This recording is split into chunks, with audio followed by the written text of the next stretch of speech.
There we go. So we've got Bastiat here, guys.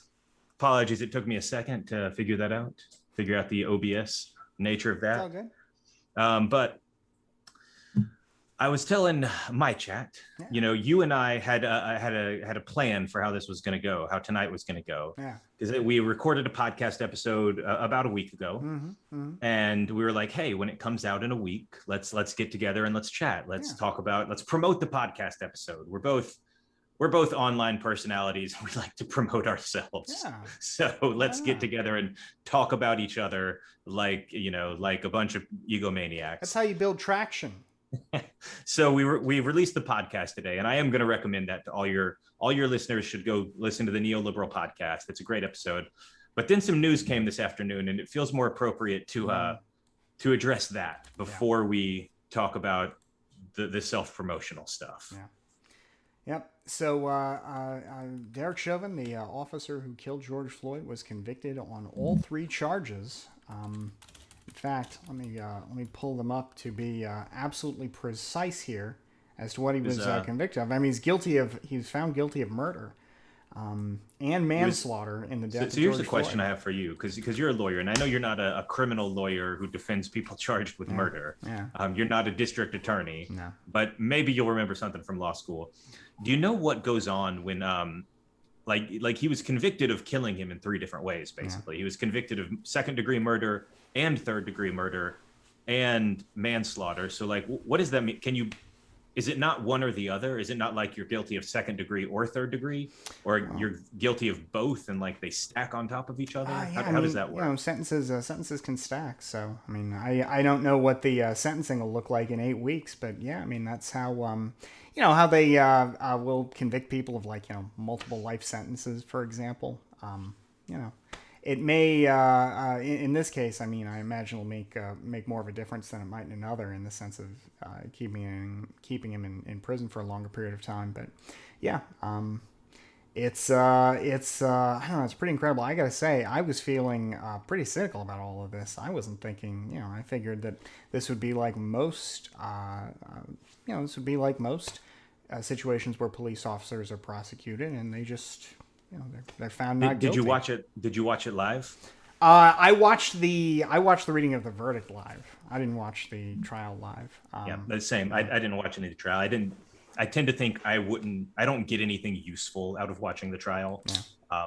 But I know there's people who obsess over that kind of thing. But yeah. I kind of expected the jury to split the baby. I expected that that there would be a manslaughter conviction, but not like one of like a murder charge. Yeah.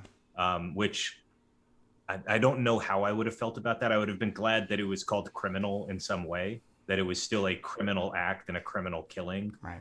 But it certainly feels, I don't know if satisfying is the right word. It feels like I can exhale a little bit, if that makes sense. Like it doesn't make sense to say that you celebrate this, really, I don't think, or that you're set.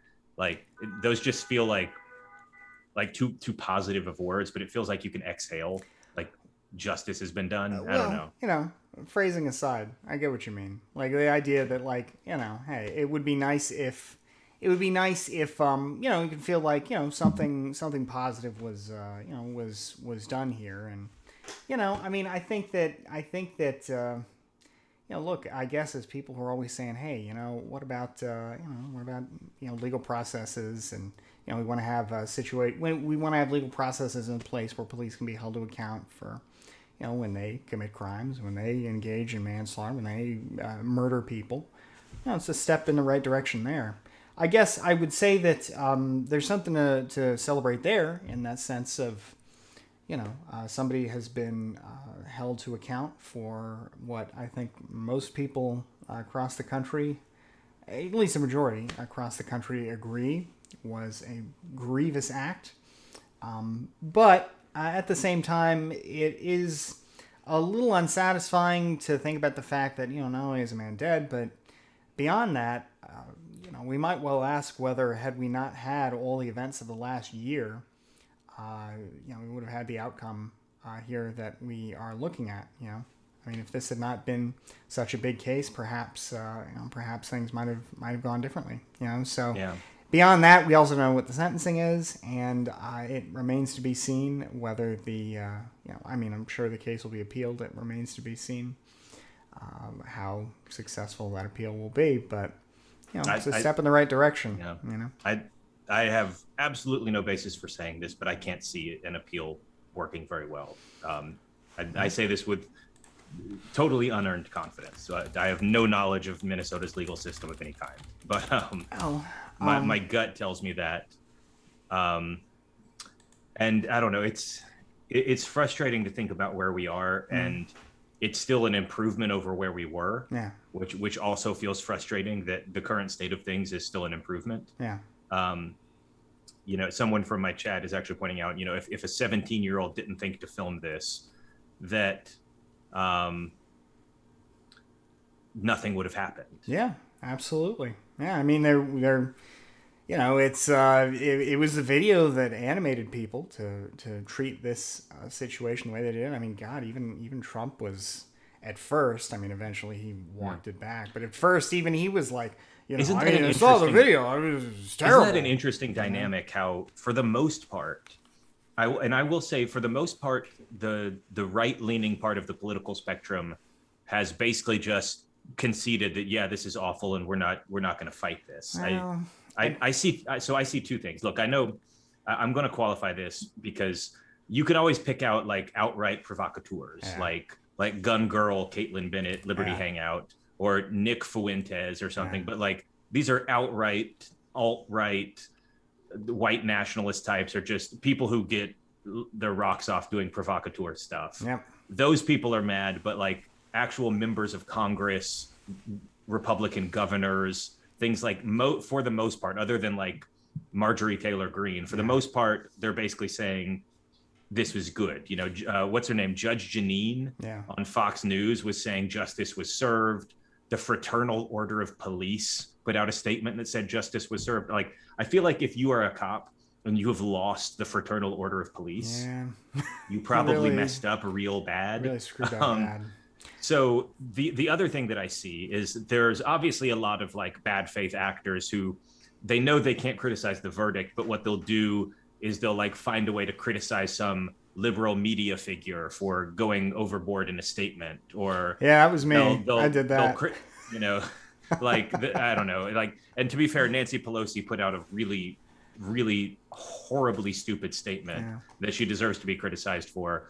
Some of Maxine Waters' statements are dumb, but like, your Ben Shapiro types, your Ben Shapiro types know that Ben Shapiro in his weaselly little head knows that he can't actually contest the verdict because it's horrifying, and even he is not that intellectually bankrupt. Well, and so instead he goes and like says, well, look at how CNN covers this. They wouldn't do it if it's the other way around. You gotta think. First of all, I mean, I think I don't know how people feel now on the right about it by and large, because what I was talking about initially was kind of the initial reaction by people to the video. Now, about a year, not quite a year later, a lot of, I think, folks have perhaps got sort of motivated reasoning based on the events of the last year and change, or not quite a year, to where perhaps now they don't really want to see it as being such a clearly awful thing as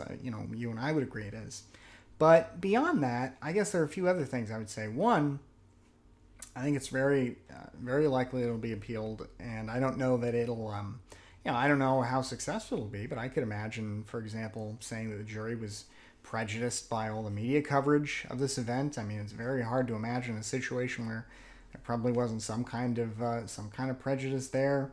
How successful, whether that's likely to succeed, I mean, probably not, but, it's a grounds that I think the right wing will certainly be trying to drive home, and will certainly be trying to make the case for on Twitter.com and on Fox News and all that. And, I feel like the reasonable thing to do if you are of that sort right now is to say, look, this is an example of a system working, all that kind of stuff, and let's all follow the law and get back to business.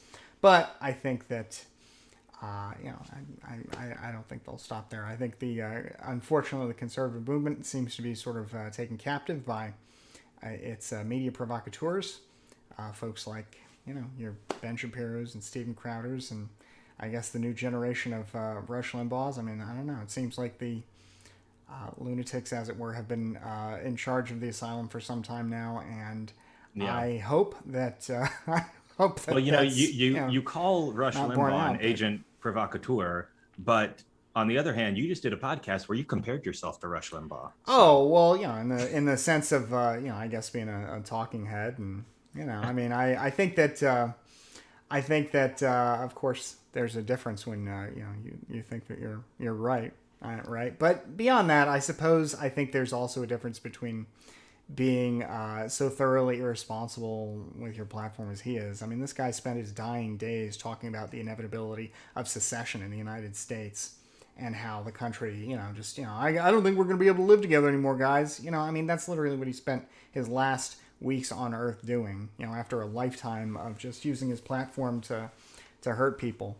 So, when I made that comparison, though, my point was just to say that, look, new media certainly will matter. And even if I myself, may not make much of a splash in the, when all is said and done, certainly other people in online media will, the same way that people in the older media, a generation ago in talk radio, these folks went from the fringe during the Bush 41 years to running the show by Bush 43 years. So yeah, who can say? And already, like, you mentioned Nick Fuentes, that guy. Just 2 days ago, maybe I think it was a few more days than that, the America First Caucus, which was this policy statement, if you could call it that, that was Marjorie Taylor Greene, Paul Gosar, and Matt Gaetz tepidly. Is this the Anglo-Saxon thing? Yes, this is the Anglo-Saxon thing. And then, of course, Marjorie Taylor Greene immediately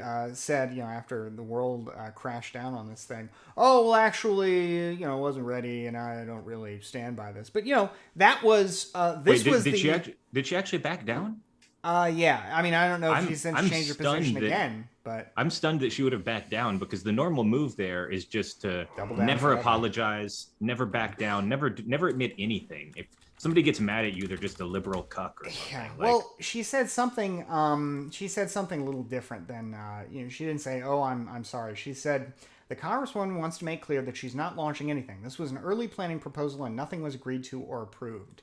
So, this was just a draft. It's just a leak, but at the same time, this is the Gosar was at Nick Fuentes' America First conference.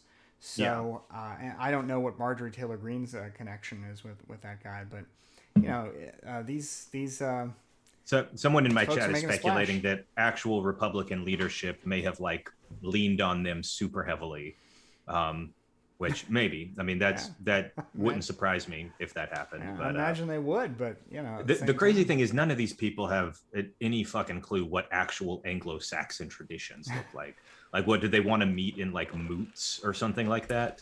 Well, devolve into constitutional monarchy. Actually, it wouldn't surprise me if some of them wanted monarchy. Oh yeah, the Liberty Hangout people. Liberty Hangout monarchists. Maybe you or someone else on the Neoliberal account, retweeted them. Or quote tweeted them. They they couldn't resist the dunk. No, they unironically are the worst. It's like cheap food, man. Sometimes I think on Twitter, I should only do these really thoughtful, long, informative tweets that show that add value to Twitter. And then dunking on Liberty Hangout is the snack food, the cheap greasy hamburgers of Twitter, where it's so tempting. The engagement is so high too. Yeah, that's the thing. You got to do those so that then people come and they click on your your good content. So that's really what that's really what it's all about. There you go. But yeah, I mean, she's I think she runs it with her husband, and her whole thing is just wants an absolute monarchy over a liberal democracy. And of course, these very mediocre people imagine that they will be the ones running the absolute monarchy, as all these authoritarian types do. They always imagine that they'll be the ones in charge. They won't be the ones under the boot. And of course they man. So, oh, and by the way, Jacobs, I saw what you. We're going to talk about that later. I'm saving something in my chat. Don't worry about it. We had a Chinese tanky come in, spam us and start sending people DMs. Ooh. And because my chat is excellent, they actually started. They didn't delete them. They screenshotted the DMs. It's content for later in the stream. Ooh. What was the Chinese tanky's name by chance? Oh, I think I actually just got a message from them. Is it just a bunch of characters? Yeah. Well, it's 6 Chinese characters. Oh no, future prove past 17. Is same person? Yeah. I don't know. I can't read I mean, it's in Chinese characters. You methodological individualist, gender bitch, denying the natural material reality, anti-scientific liberal because socialism of Marxism, unless you're liberal, anarchic, cosmopolitan, globalist, cuck ass. My hunch is that this person is actually some kind of right winger. That's my guess. Probably. All that stuff is super right wing sounding cringe. They just called me a peckerwood, which is the first time I've ever been hit with that racial slur. And I gotta say, is that a racial? I don't even know what that is. It's an old one. It's a dated one. That's like a '70s one. That's a racial slur for white people. I don't even know if that. Yeah, I'm gonna doesn't just really let that pass me by. Clearly, it doesn't sting so well in 2021. But yeah, so that was the first I've heard that one. So I'm gonna get us back to the topic of the moment. Yeah. How do you feel about the prospects? How do you feel about the prospects for further police reform in this country?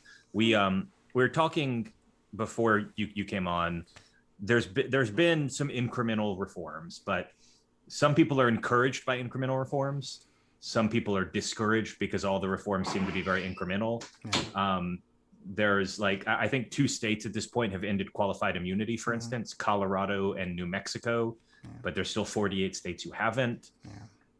A lot of this, because of the nature of policing, has to take place at the state level or the city level. And it just seems like there's so much to do. So just, not from a law perspective, not Bastiat the lawyer, but as a person, do you feel like we're making progress? I mean, we're at least talking about these issues now. I mean, it was not so long ago that the consensus was clearly that criminals suck and should be crushed, and that's it, right? And if you violate the law, you're a criminal, you're a bad person. I mean, that was, I don't know about you, but I mean, that was what I grew up with, and I grew up in the 1990s, so it wasn't exactly so long ago, just drugs alone, not, if you do drugs, not only are you breaking the law, but you are a bad person. You are morally defective. And that's changing, sort of a feel of, I think there's less feeling that people who violate the law are automatically bad and immoral people. I think there's more of this sense that there are some laws that are just and some laws that are unjust, like laws against marijuana, for example, are pretty unjust. Yeah. Unfortunately, though, as much as I would like to say that ending the drug war would really change criminal justice here. It's only one part of it now, of a real big angry knot. When we were talking with Clark Neely, who's the vice president of criminal justice at the Cato Institute, and libertarians, I think, are quite good at this criminal justice stuff, or on this criminal justice stuff, that is. He was telling me that really what it comes down to is that the judiciary has sort of abdicated its role of overseeing prosecutors and overseeing what prosecutors do. And in particular, it seems like they have just kind of unbridled discretion with respect to things like plea bargains. And from that, another big problem you get is that judges predominantly rise up through the ranks from prosecutors' offices and other government offices as well. Yeah. And so there's big overrepresentation of prosecutors in the judiciary. So on the one hand, it seems very unlikely that we will make a lot of progress because, the system that feeds the system is sort of the people who engage in the abuses, as it were, then become the people who decide whether or not that's abuse. So that's kind of a problem. On the other hand, I think people are talking about these issues like never before. So that's one really good thing. I mean, whatever you think of the last year, we have now got these issues are front and center in the public discourse. That's one thing. Another is that I think that people are starting to at least look at alternatives to what we've got now, starting to question, like, why is it that the United States has more prisoners than any other country in the world, with the possible exception of China. And it's tragic that it's the possible exception. I mean, by their own numbers, of course, we certainly have more prisoners than anybody else. So, I mean, ultimately, that's the fact that we are this liberal democracy, and we've got that many people in prison. And what really blew my mind was, God, I didn't look up the numbers. I'd have to look these up again. But in terms of people who are in jails at any one time, jails or prisons, it's like somewhere between 1 and 2 million. But in terms of people who are in jails or prisons at some point during the year, it's like crazy high. It's like somewhere on the order of several million more.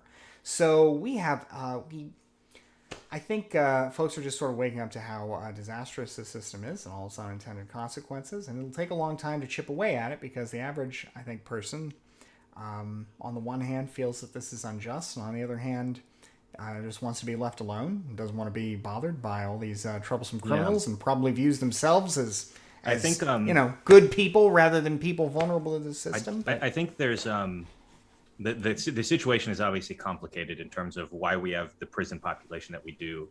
There's a temptation on the left sometimes to reduce this to, or even in libertarian circles, to reduce this to like, just end the drug war, and if we end the drug war, we'll kill, the prison population goes away. But I don't think that's true.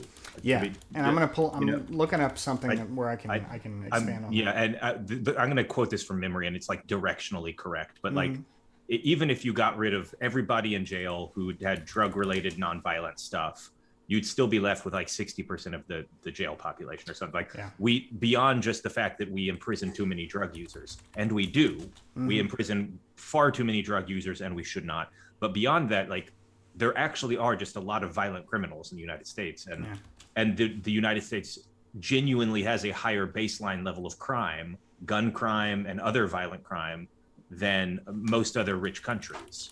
Yeah. And so part of the issue is we have to address the core of why that's happening, if we're going to reform the prison system. And, there's a lot of ways we can talk about that. We can talk about, to me, a lot of this stems from racial segregation and the echoes of Jim Crow over the course of decades.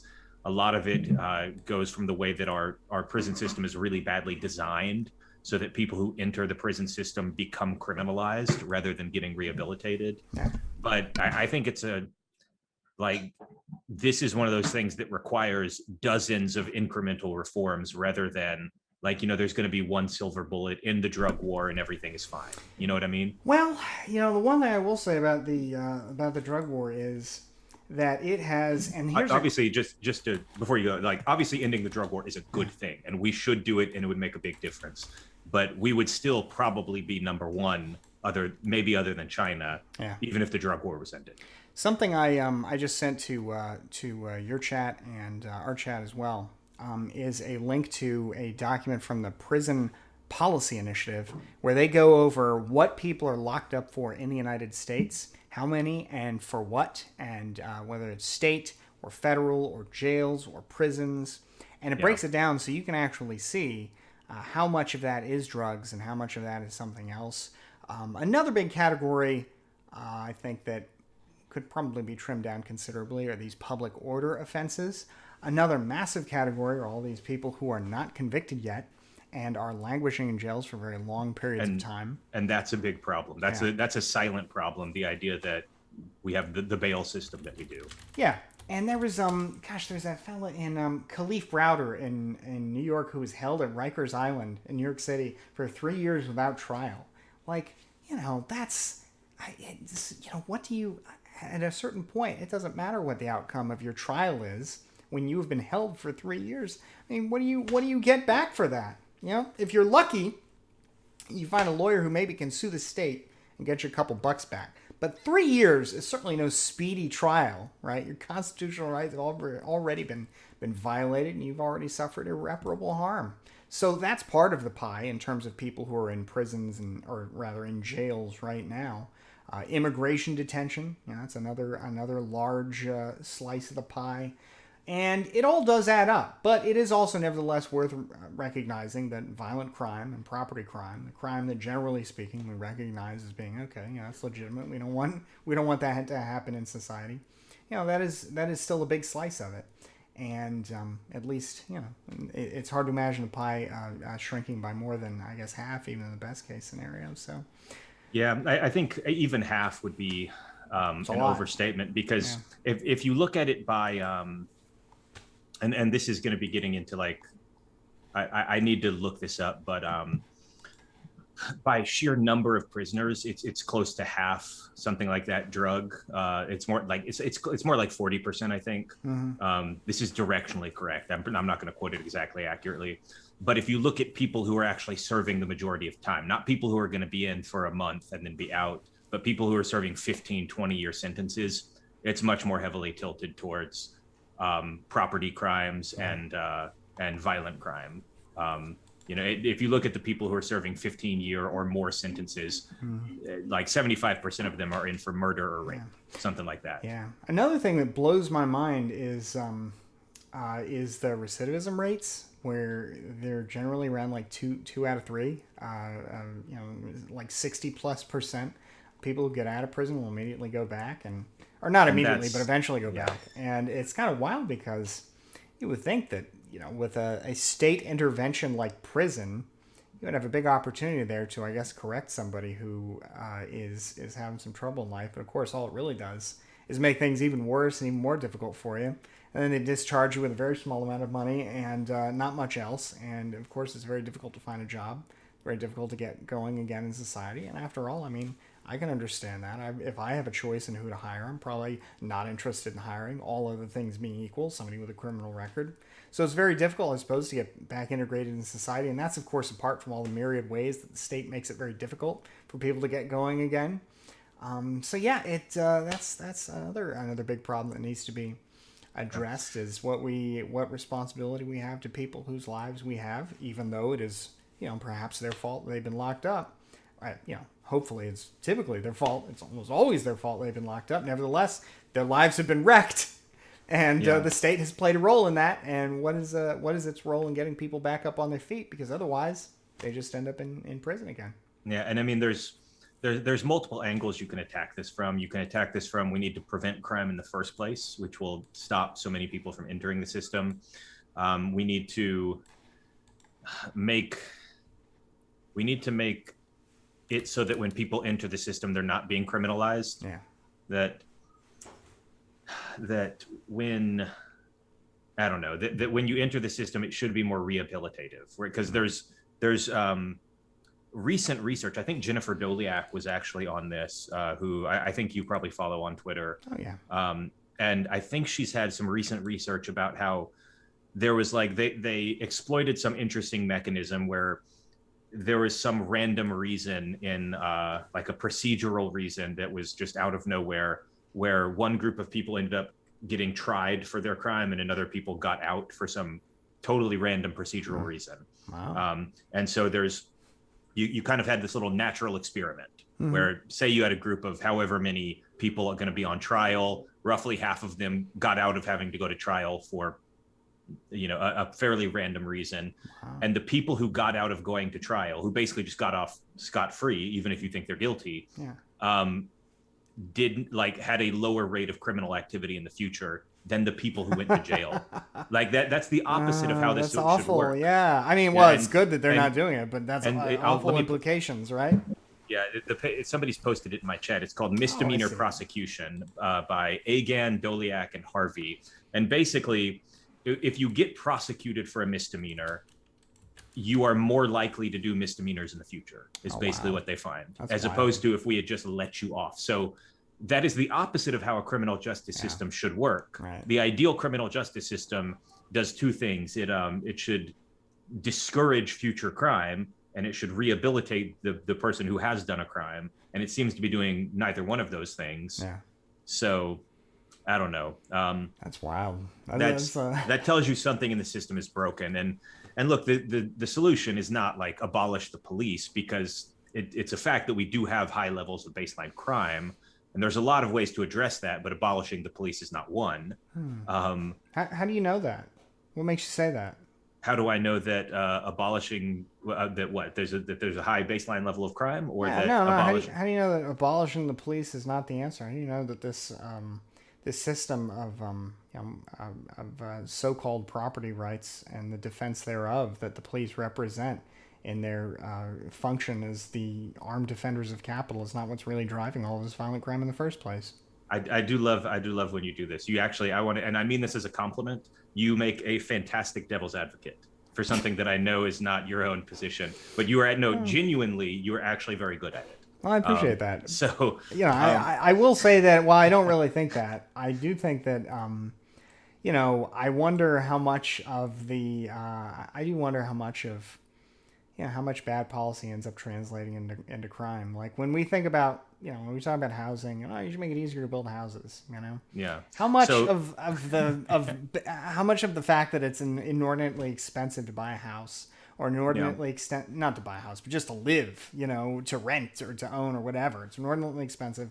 How much of the fact that it becomes very difficult thanks to occupational licensing to get a job, to get a job, a little higher up the totem pole, as it were, economically. How much of that eventually translates into, worse outcomes like crime and violence, So to answer the original question, how do we know that abolishing the police is not the right answer? Yeah. What I'll say is that I don't have these papers pulled up. I can't list them off. I could if you gave me probably half an hour to go find them. But there is good evidence that having more police on the streets reduces crime. Yeah. And, if you are a normal everyday person, like, you want there to be less crime in your community, and you think about the police, you respect the police for the most part. Most Americans like the police, even if they think they do bad things sometimes. This includes most Americans of color, most immigrants, most people in low income communities. They don't want there to be no police. They want there to be better police. And, it's simple things like just literally they've done experiments, having police walk around a block. Yeah. Just to walk around means that block will experience less crime. So, I think the evidence for that is pretty strong. I think that we have an empirical case to make there. Yeah. And this is not to say that the police are, what we need is just to give police unchecked power. We need a better form of policing, and yeah, I don't know. I think the case for that is pretty strong. There's a good phrase that I've heard before, and I think somebody in my chat just said this. Mookie says, "Communities of color are simultaneously under-policed and over-policed." Yeah, that's pretty wild, they're over-policed in terms of like harassing people for traffic stops and for random tiny drug crimes, but they're under-policed for actually trying to solve violent crimes. A lot of minority communities live in areas where there's high amounts of violent crime, and these crimes are solved at pathetic rates. Yeah. If you're on this, we did a talk with Carl Muth, who's an academic who lives on the south side of Chicago. He's a professor of economics and business and law at U Chicago, at Northwestern. He lives on the south side. He's a multiracial guy himself, so he's invested in the south side. And he talks about how, like, you can call the police for a murder on the south side. Somebody will get shot and killed, and the police won't show up for 4 to 5 hours.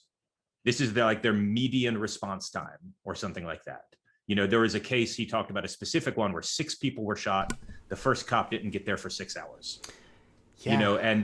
And the clearance rate for shootings in Chicago is something pathetic, like 30%.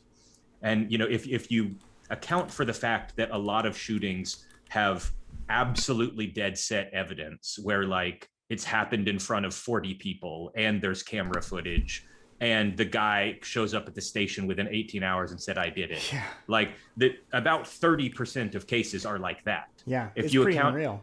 If you account for, like, on the south side of Chicago, basically, his point is you can get away with murder super easy as long as you're not an outright idiot. And, so I think it's a really good point that communities of color are both over-policed for tiny, insignificant shit that just harasses them. Yeah. And they're under-policed. They have no functional police that solves the problems you actually want police to solve. Yeah. So, yeah. No, that's absolutely right. In fact, Clark was telling us that there are some places where the murder clearance rate is actually 0. So there's some places where, like in I think somewhere else in Chicago, there are, and I never checked this, but I trust his word on this, a clearance rate of 0. So you can kill people and get away with it. It's just, it's wild, and it's really, really tragic, especially, and it's especially surprising given that he was also telling us that these clearance rates used to be higher decades ago. Like murder clearance rates now average somewhere around 60, high 60s if we're lucky, if we're doing well, and they used to be in the 90s. So it really is wild that we have simultaneously gotten worse at that. If you talk to people in your chat or people like, it would be interesting to actually put up a poll in chat and say, have you ever had to interact with the police? Yes or no? Don't continue if you've never interacted with them in the last 5 years. Yeah. But say you've had to interact with them for a serious problem. What did they tell you?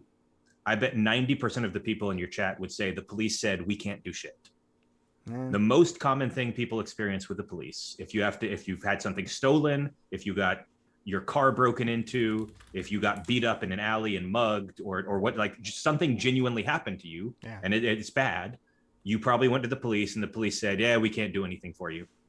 Yeah. This is like the most common thing. If you talk to 20 people, I bet 15 to 16 of them would say the police said we can't do shit about this problem. Yeah, it is kind of wild too, given that the police are sort of ultimately the fundamental reason for the existence of the state in the first place. And if we haven't got that part right, the function of the state really becomes its reason for being is eroded a little bit.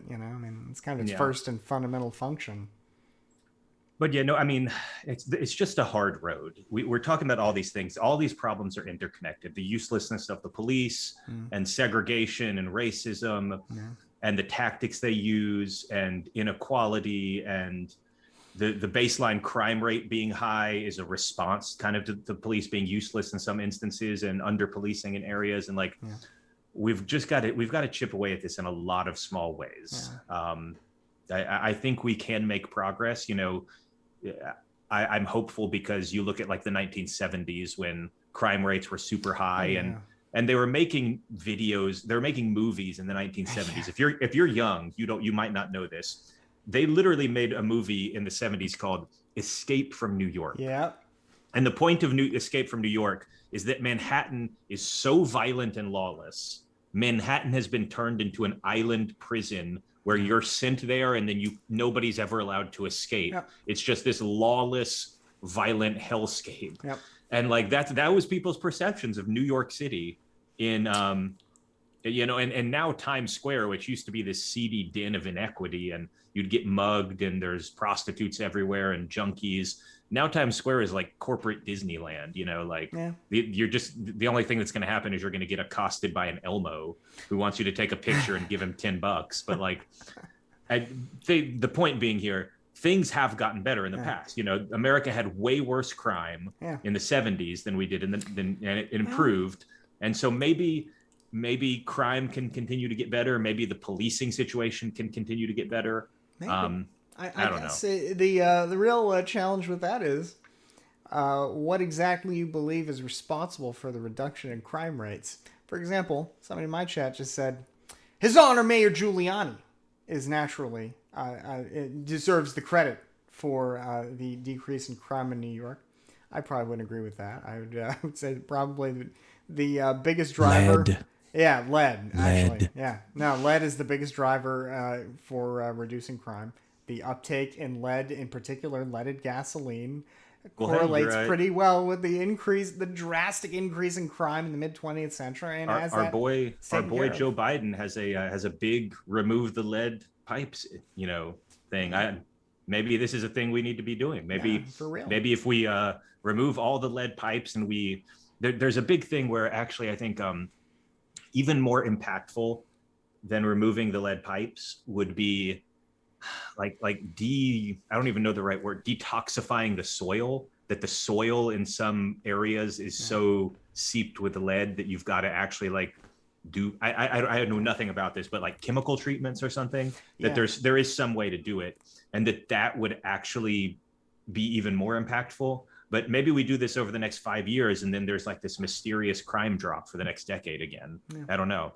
Yeah, no, I think there's certainly something to it. I mean, that, I don't know if that would explain everything. I don't know what these Europeans were doing, for example, if they just never had leaded gasoline or what. But that's one. Another interesting hypothesis that always frustrates people, which I don't know is as well supported as the lead one, is the argument that access to abortion drove down the crime rate, and that as access to abortion is decreased, and the crime rate goes up accordingly. This is famous from Freakonomics. Yeah, right? And that's the you're right. In fact, it's a fun one, but it's not exclusively Freakonomics, but it does. That's my where understanding really went big. Of that is that I know that study has come under a lot of fire. Yeah.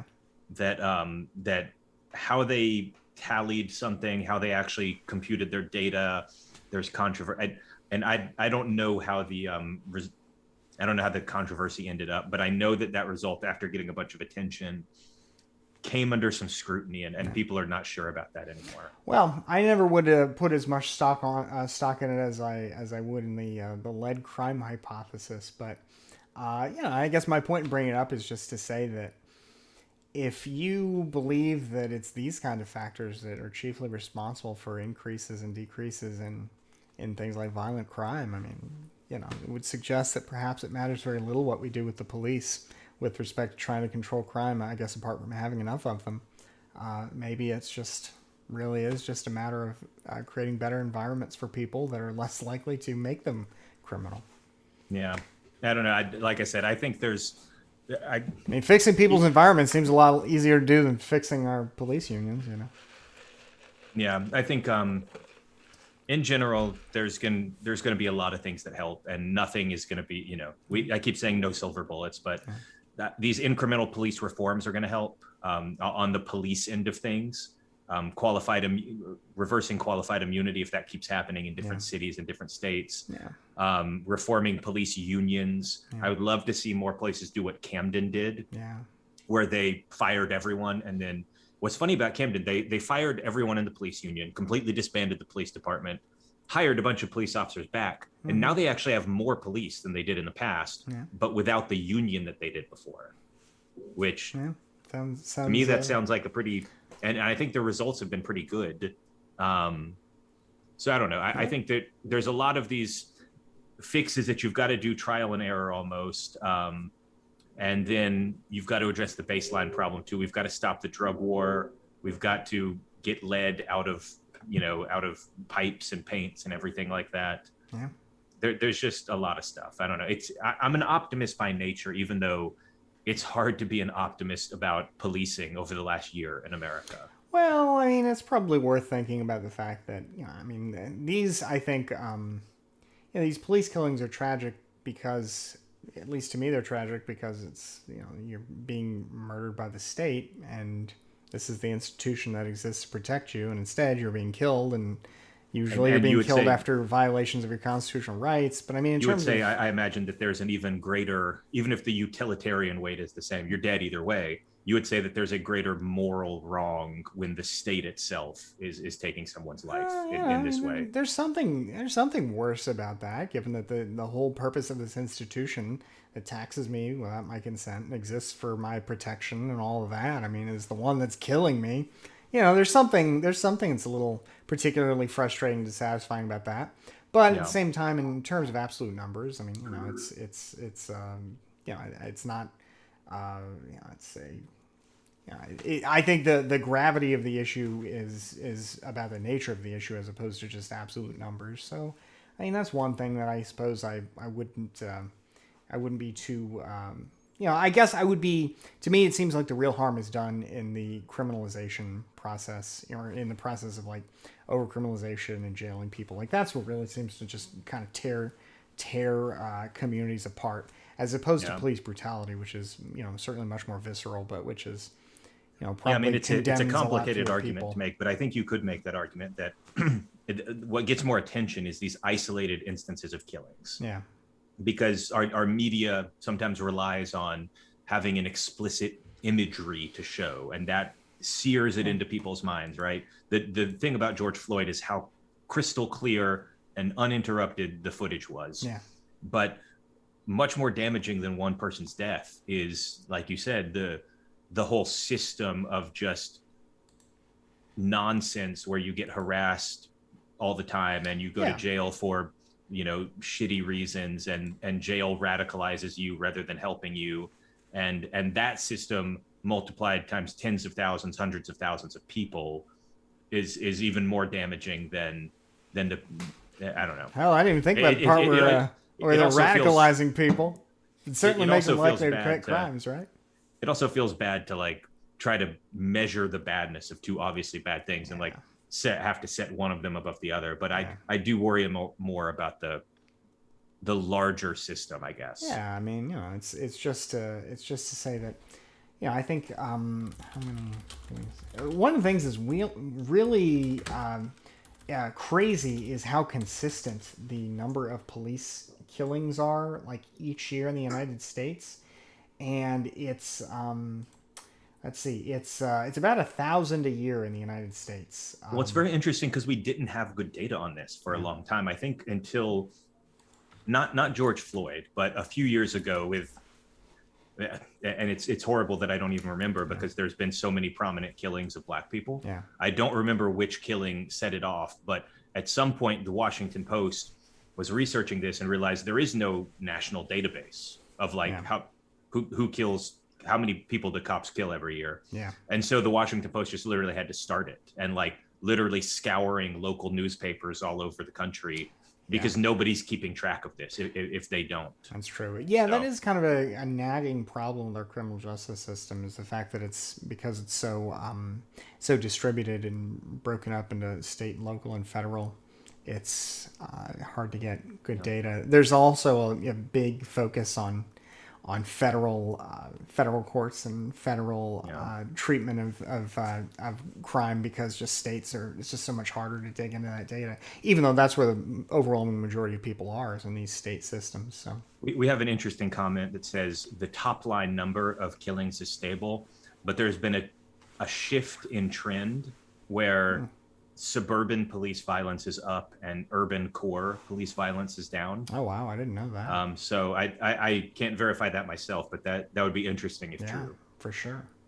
Man, crazy the way this stuff can be broken down. I guess though my point is not to write it off at all.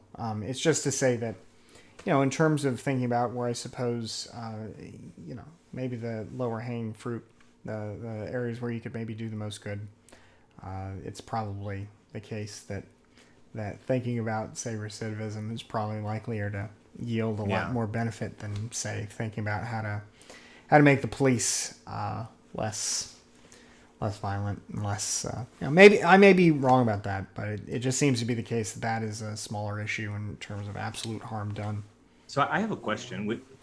Do you work with a bunch of other lawyers, or are you like the lawyer in a group that is mostly not lawyers?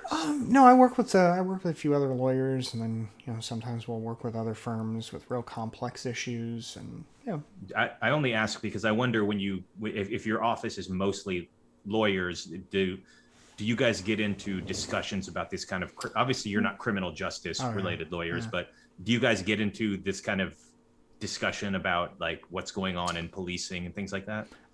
Not usually. Sometimes about other issues, not really about criminal law stuff though. Like I just I don't know, I normally feel like I don't know enough about the guts of it to really be able to have a substantive discussion on the procedure.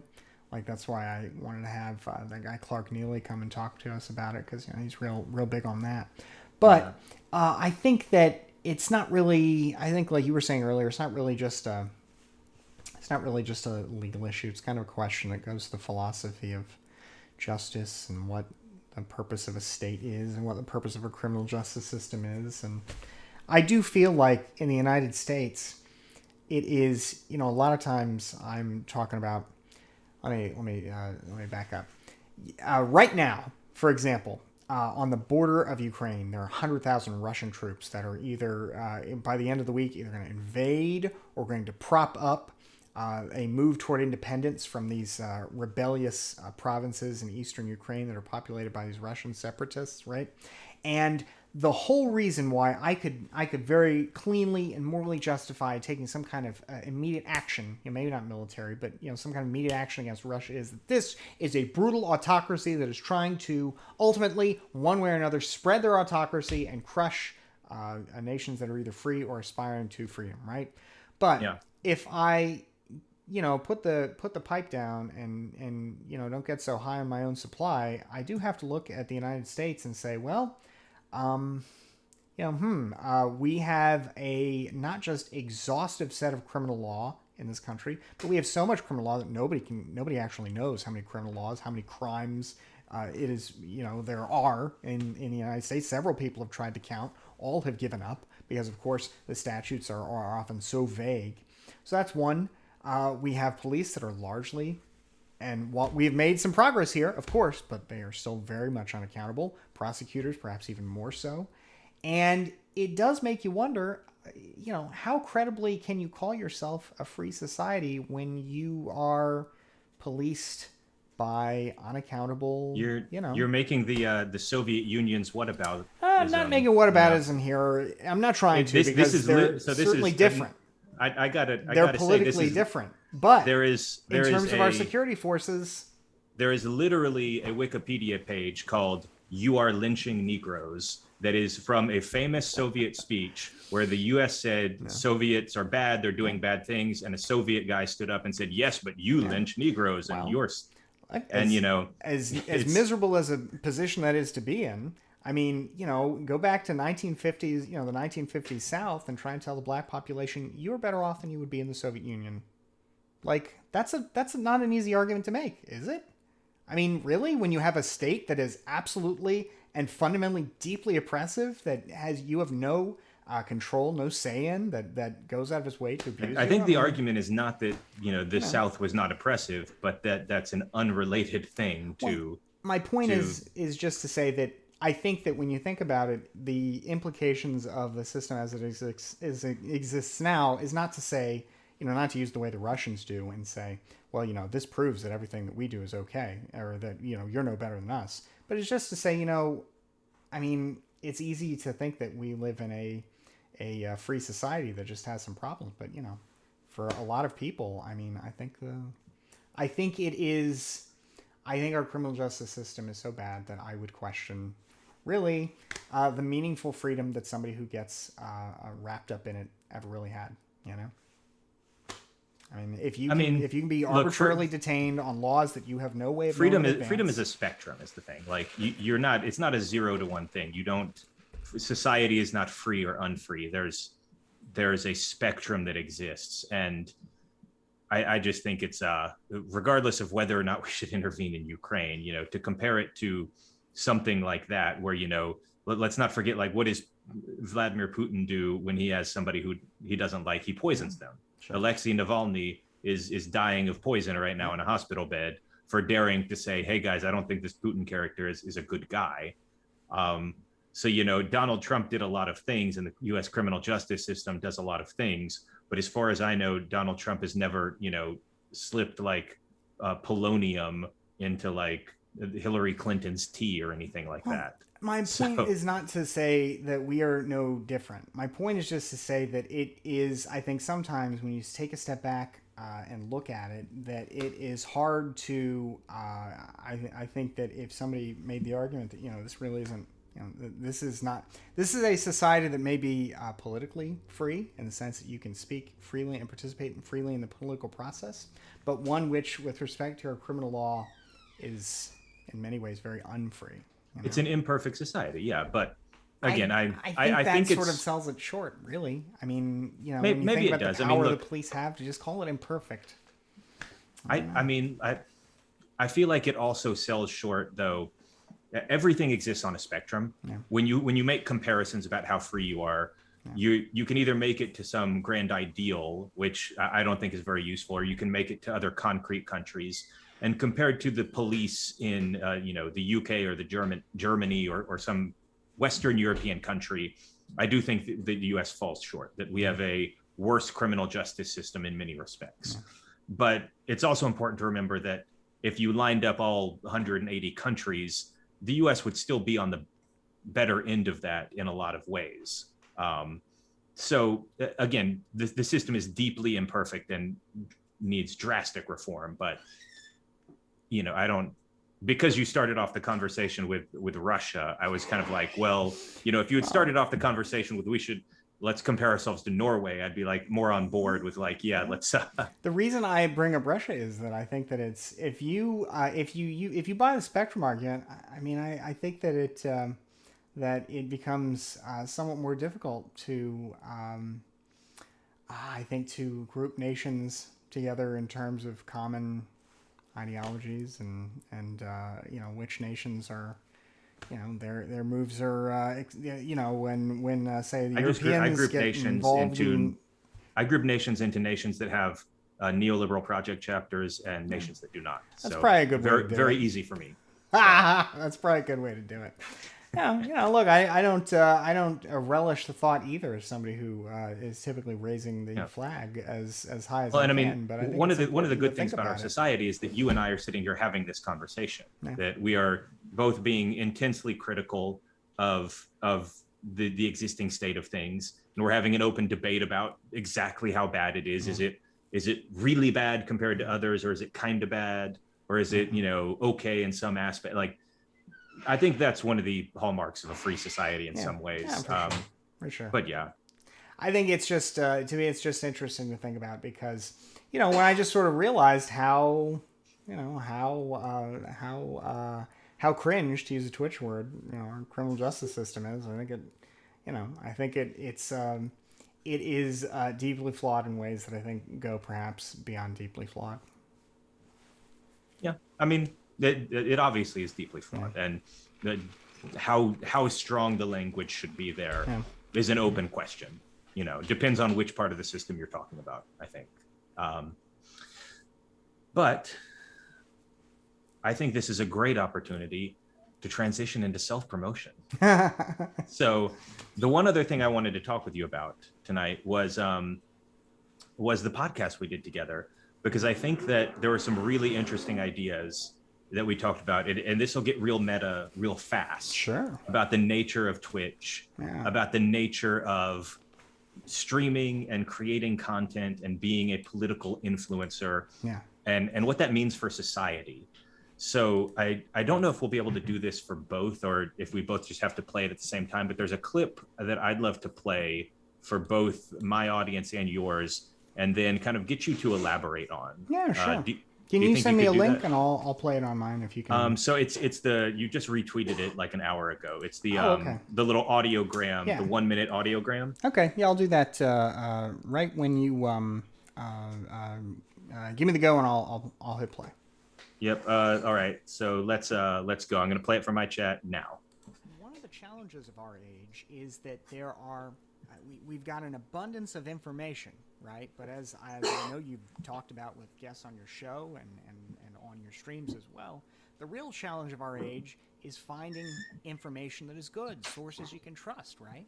And I think one thing that I've managed to do and that other successful streamers manage to do is they build a rapport and a sense of trust with their audience so that when they share information, when they make arguments, their audience feels like, hey, I can trust this person. This person is, even if I don't agree with them, and that's, I think, a very important point, even if I don't agree with their worldview, I trust that they are making their argument from a good place and they are using information that is, is accurate.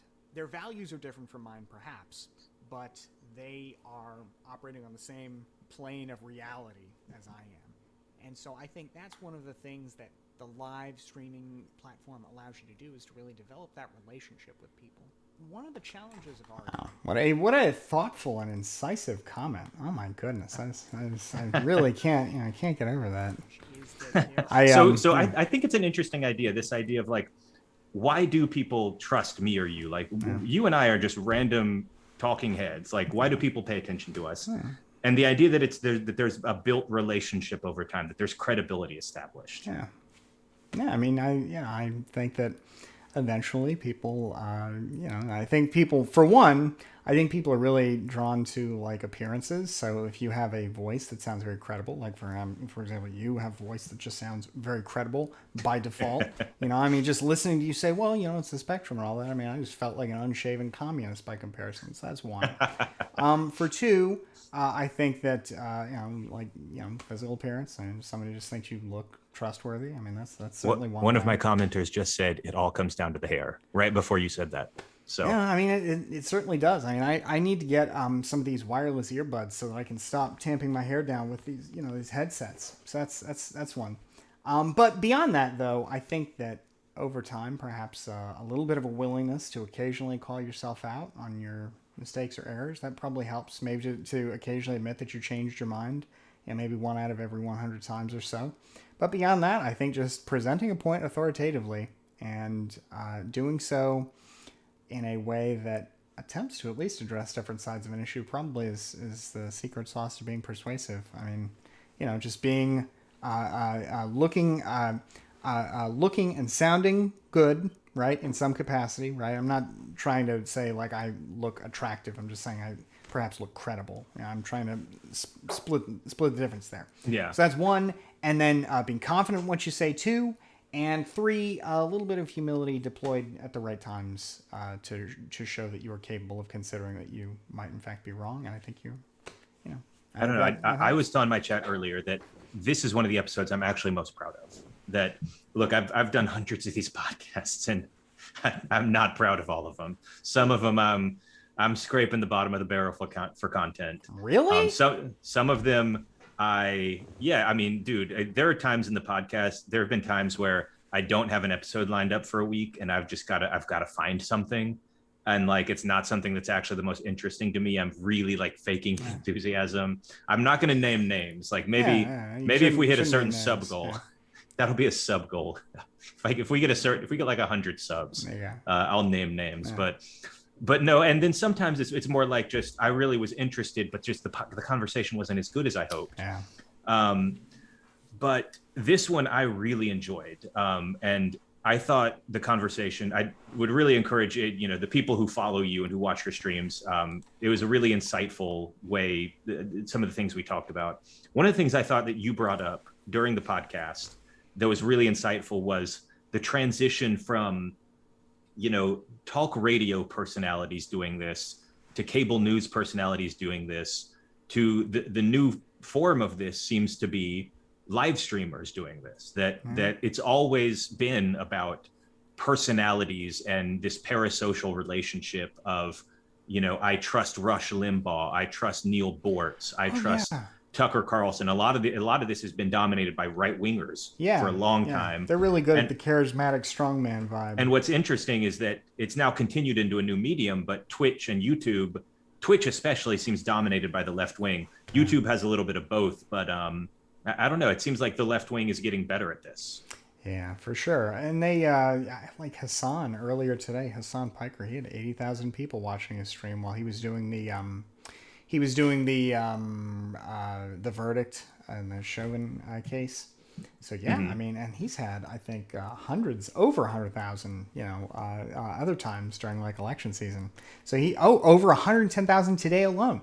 So yeah, I mean, that's a pretty big freaking deal. Like at some point he was, during the election, he was so big that he was rivaling, some TV networks, I think. Like, it was really just wild, like total number of people watching and people watching at any one given time too. So, yeah, I mean, pretty big deal. I mean, nobody, I guess, yet on these type platforms comes close to somebody like Tucker Carlson yet. But, I mean, one day maybe. I mean, not hard to imagine. So, yeah, it's really, it is a big deal. Lefties, I think, are bigger here. I think I don't know if it's still true that right wingers are bigger on YouTube or not. I have heard a lot of lefties complain about that, but I don't know if that's still true anymore. I'm not sure. But because a lot of them have been banned and driven off. I think on YouTube, the thing is that the extremists are bigger on both wings. Like the further right you are, the more prominent you are on YouTube, out of proportion with your actual fan base. Like the alt-right is a pretty small percentage of the United States who would call themselves actual like white nationalists or whatever, but they're huge on YouTube, and actual communists and like revolutionary socialists are bigger on YouTube than they exist in the real world. And even the DSA, like the DSA in America is kind of fringe.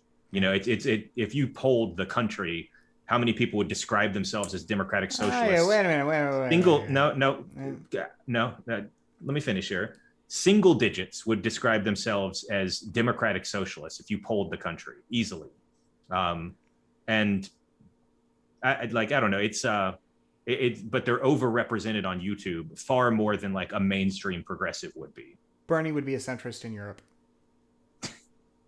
Killing me. You're killing me. That's all I was going to... You're killing me. No, I know what you mean. I mean, I think their argument is just that, look, I mean, yes, when you call yourself a democratic socialist, then your numbers are small. But if you drop the positions, if you say, Medicare for all, that polls like extremely well. I mean, but that was their whole argument, I guess, during the campaign. Defund the police, polls wait.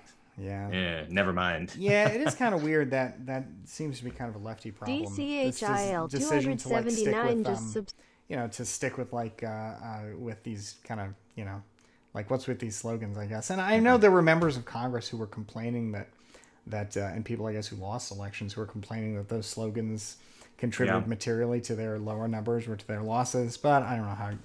I imagine that somebody's done some kind of postmortem to determine whether that was true, whether that was just sour grapes or not.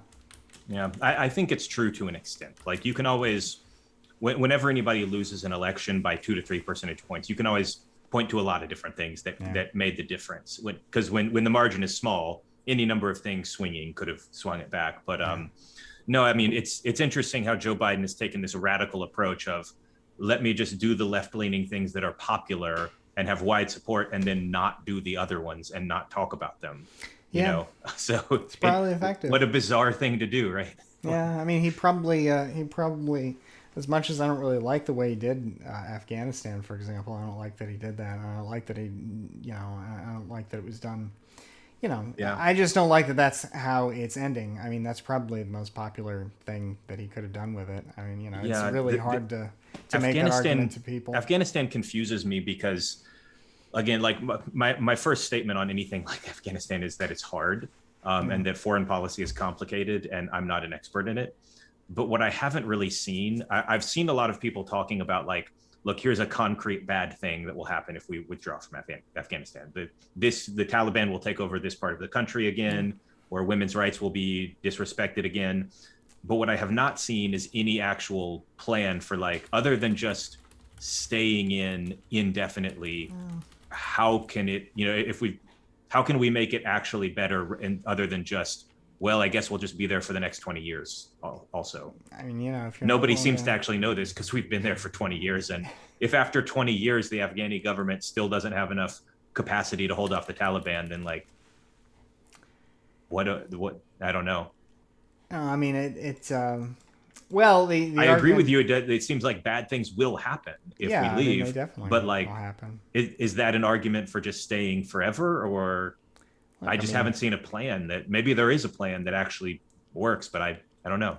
The argument, I mean, I think the cold argument is losses versus gains, and the United States loses now very few soldiers, and it's out of the few thousand that are maintaining the situation in in Afghanistan right now.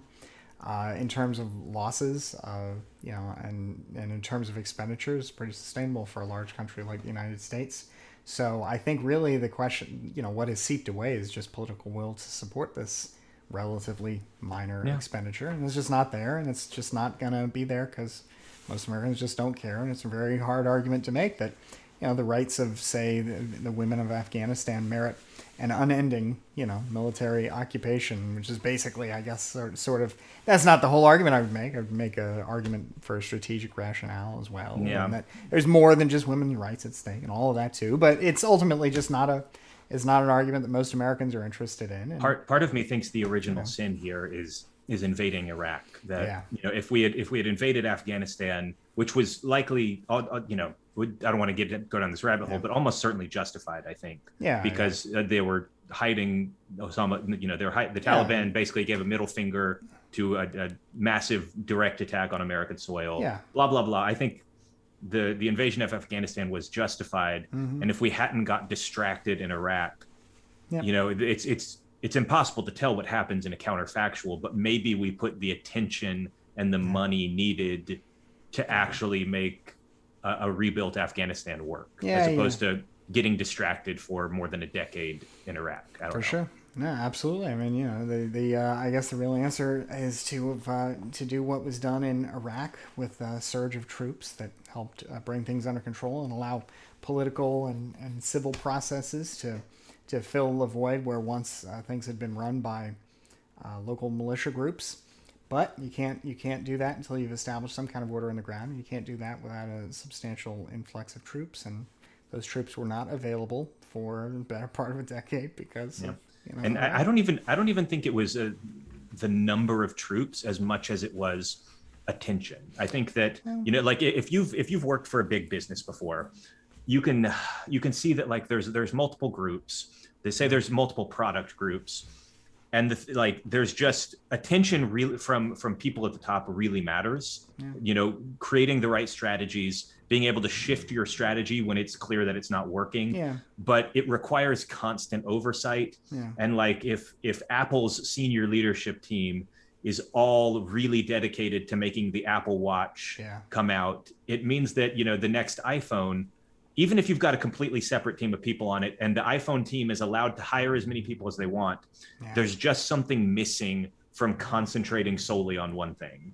And like if you've ever worked for big teams, you realize this is true. And just regardless, even if we had as many troops as we needed, the political attention to make sure that we got all the details, the fine operational details correct in Afghanistan never seemed like it was there. Like it never seemed like we figured out the relevant political factions to deal with, the culture that you needed to operate under, the assumptions that Afghani leaders and tribal leaders were going to make about us. We didn't realize what these fine details were till like a decade in.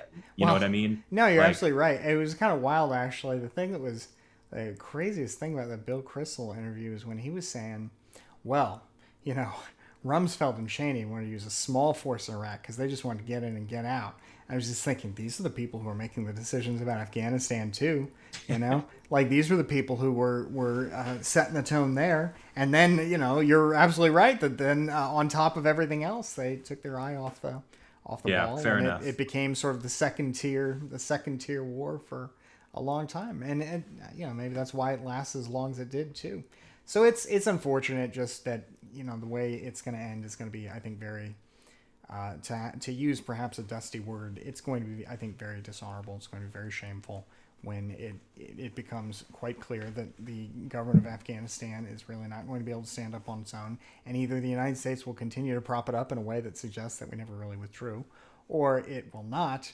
And at that point in time, when the Taliban seizes Kabul and starts lopping heads off of people who helped us during our 20 years there, people who we will have, I hope this isn't the case, but I get the sense that it may be, people who we don't allow to flee to the United States. When those folks start getting their heads lopped off, I think we're all going to feel really, I think, ashamed of what, how we let it go. That said, then again, who knows? Maybe we'll be move on to the next, culture war disaster, and we just won't really think too much about it. It's probably the likeliest outcome. Sorry to be such a downer there. I think it's just really tragic that we are leaving Afghanistan in the fashion that we're leaving. There's a lot of tragic things about Afghanistan. There's a lot of tragedies there. There's not just one tragedy. There's a lot of them. It's the thing that makes it so tragic, though, is that there is the only reason we are leaving is this idea that just there's nothing else we can do. Even though we could absolutely sustain the regime and it's not a regime. The government in Afghanistan, we could sustain the government in Afghanistan. We could push back on the Taliban. It's a very small, I think, commitment of American forces and resources in a war that we have already put so much into. And on behalf of perhaps a generation now of people who have grown up with something different than Taliban rule. Anyway, I should just get off my soapbox here, but I just find it kind of sad that it is entirely political decision. No other country has forced us out. The Russians have not forced us out. The Chinese have not forced us out. We have not been defeated. We have just said, we're tired of this. We don't want to do it anymore. And that's, it's kind of sad. The graveyard of empires. Yeah, that's the other thing. That myth is going to keep on going on when in fact it's just like, look, I guess we just have decided we don't have the political will for this anymore.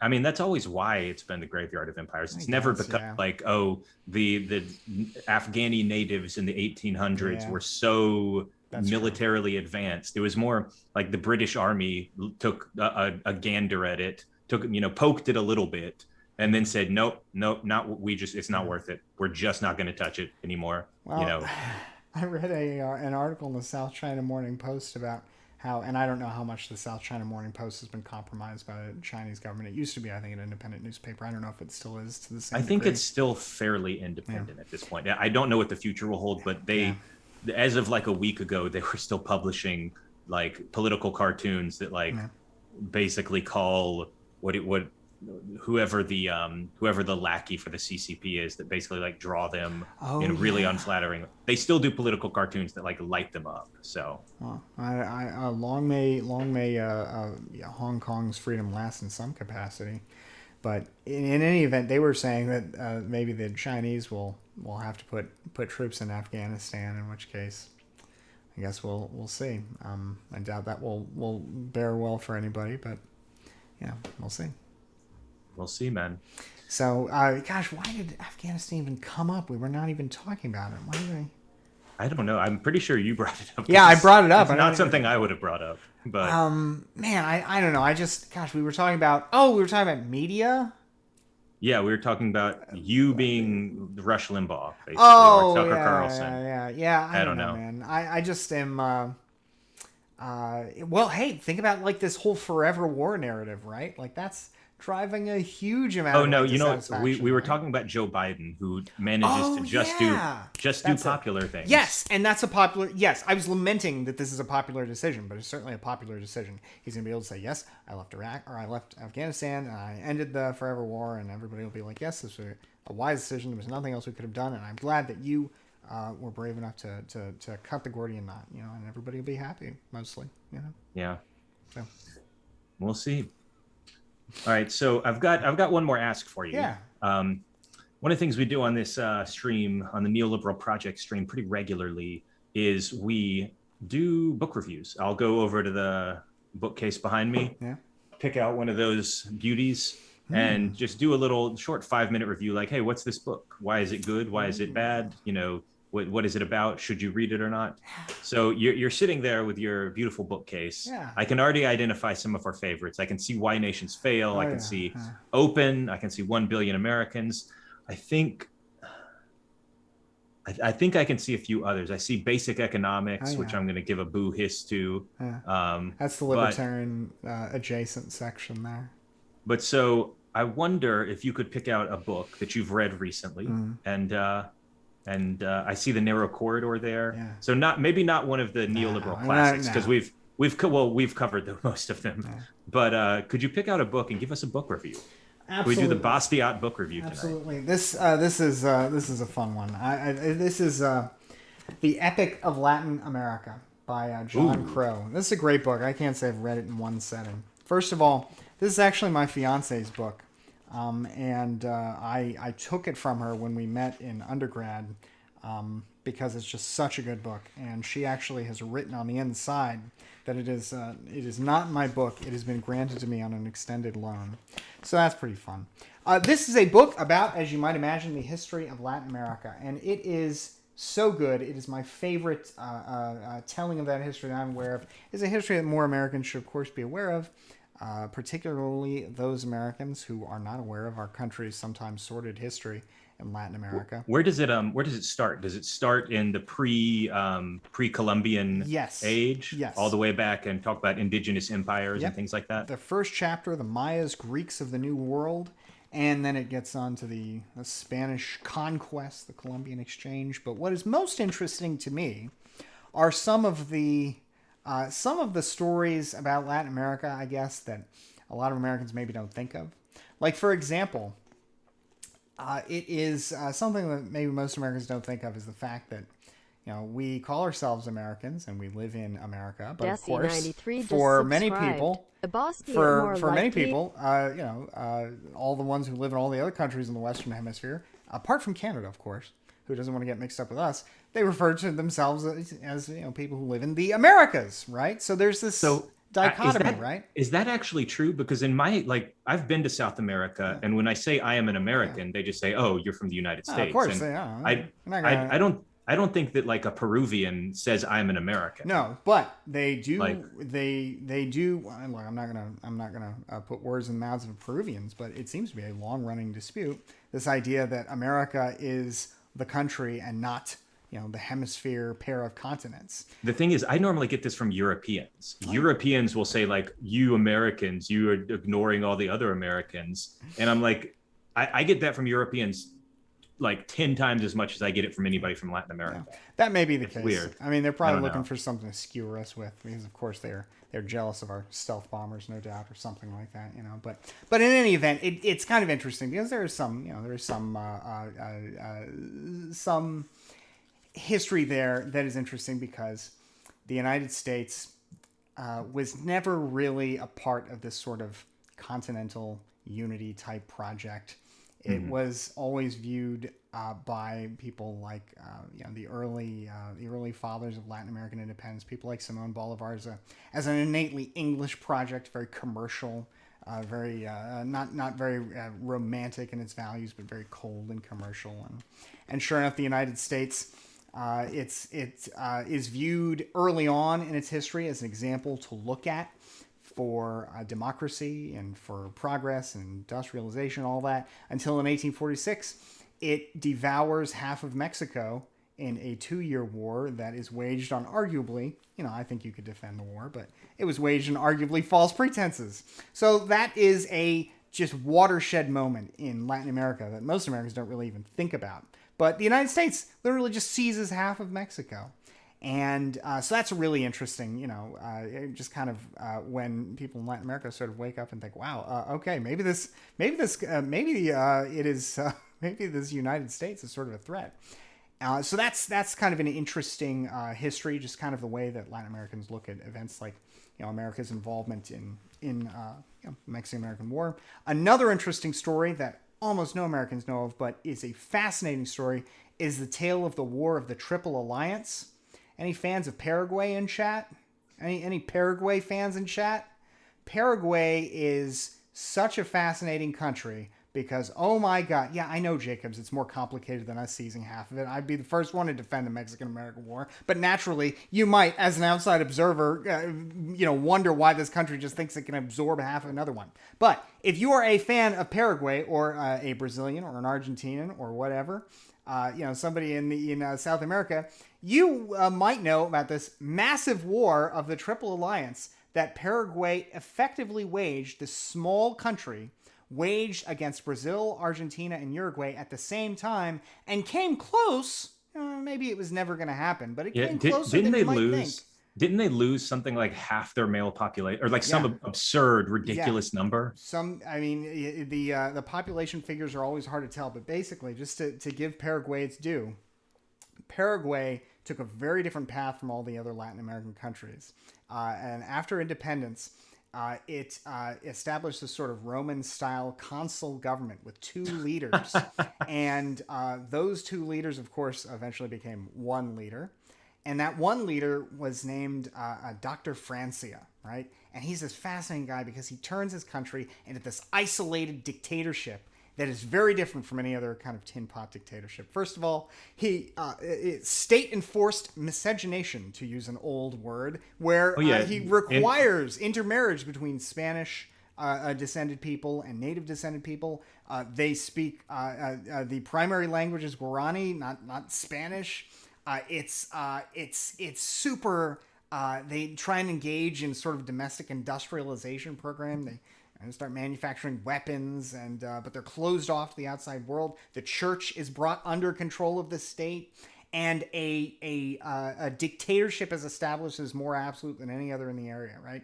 So then this guy eventually dies, but he has created in the process a very cohesive kind of state that is very different from all of its neighbors. And the guy who comes after him, Solano Lopez, he goes to Europe to just try and tell people about Paraguay. Someone in my chat is telling me like this sounds like juice. It's like North Korean juice yes, with Paraguayan flavors. Literally, yeah, juche 1.0 right here. Is it juche or I think juice? so. I think it's juche, I don't know. But who can say? But so this guy goes to Europe and he's just trying to tell people about Paraguay and his country and all his great ambitions he has for it. And he's wearing kind of a tacky uniform with a lot of medals to kind of continue the North Korean theme. And most of the Europeans are not really impressed, but he meets this Irish woman and she's just is like enamored and raptured with this guy, and kind of he's just telling her all her great dreams, and she's like, yes, we can do this. I can't wait to help you make these dreams real. And so a situation arises in Uruguay. There's a civil conflict between two parties. Argentina backs one, Brazil backs the other. And Lopez says, okay, this is my chance to turn Paraguay from backwater into empire. And he decides to intervene in Uruguay. But of course, to do that, he has to fight Brazil, who is currently involved there. And to get at the Brazilian army, he has to cross Argentina, and they refuse. So he fights them too. He just picked a fight, basically, yes. Kind of out of nowhere. He picked a fight with and I shouldn't say it's entirely out of nowhere. These countries have been picking at Paraguay now and then in the past. There's no respect for Paraguay at the time. But in essence, this guy picks a war with the world as it was in his neighborhood. And he comes very close with his small but very committed, trained, united army to securing some victories. Early on, there's some successes, but eventually just, the masses of... I mean, this is like Switzerland fighting France and Germany at the same time, right? So anyway, it's just a fascinating story. And you're right that, nobody quite knows the number, but 50 to some say 90% of the adult male population is wiped out in this war. So the War of the Triple Alliance, fascinating stuff. Anyway, just Latin American history is worth checking out, and the Epic of Latin America tells it in appropriately epic fashion, and you should check it out. Crazy, man, crazy. Well, that's your book review for the night. It's my book review. It's called The Epic of Latin America. The Epic of Latin America by John Crow. If you want some great stories, and of course, to me, the most interesting thing is just kind of the weaving in and out of just the way that the United States of America is involved in the affairs of Latin America, even early on, and vice versa, and how that, just kind of, it puts that sort of relationship into an interesting perspective. So, gotcha. Yeah. So check it out. I might have to pick it up. I don't know.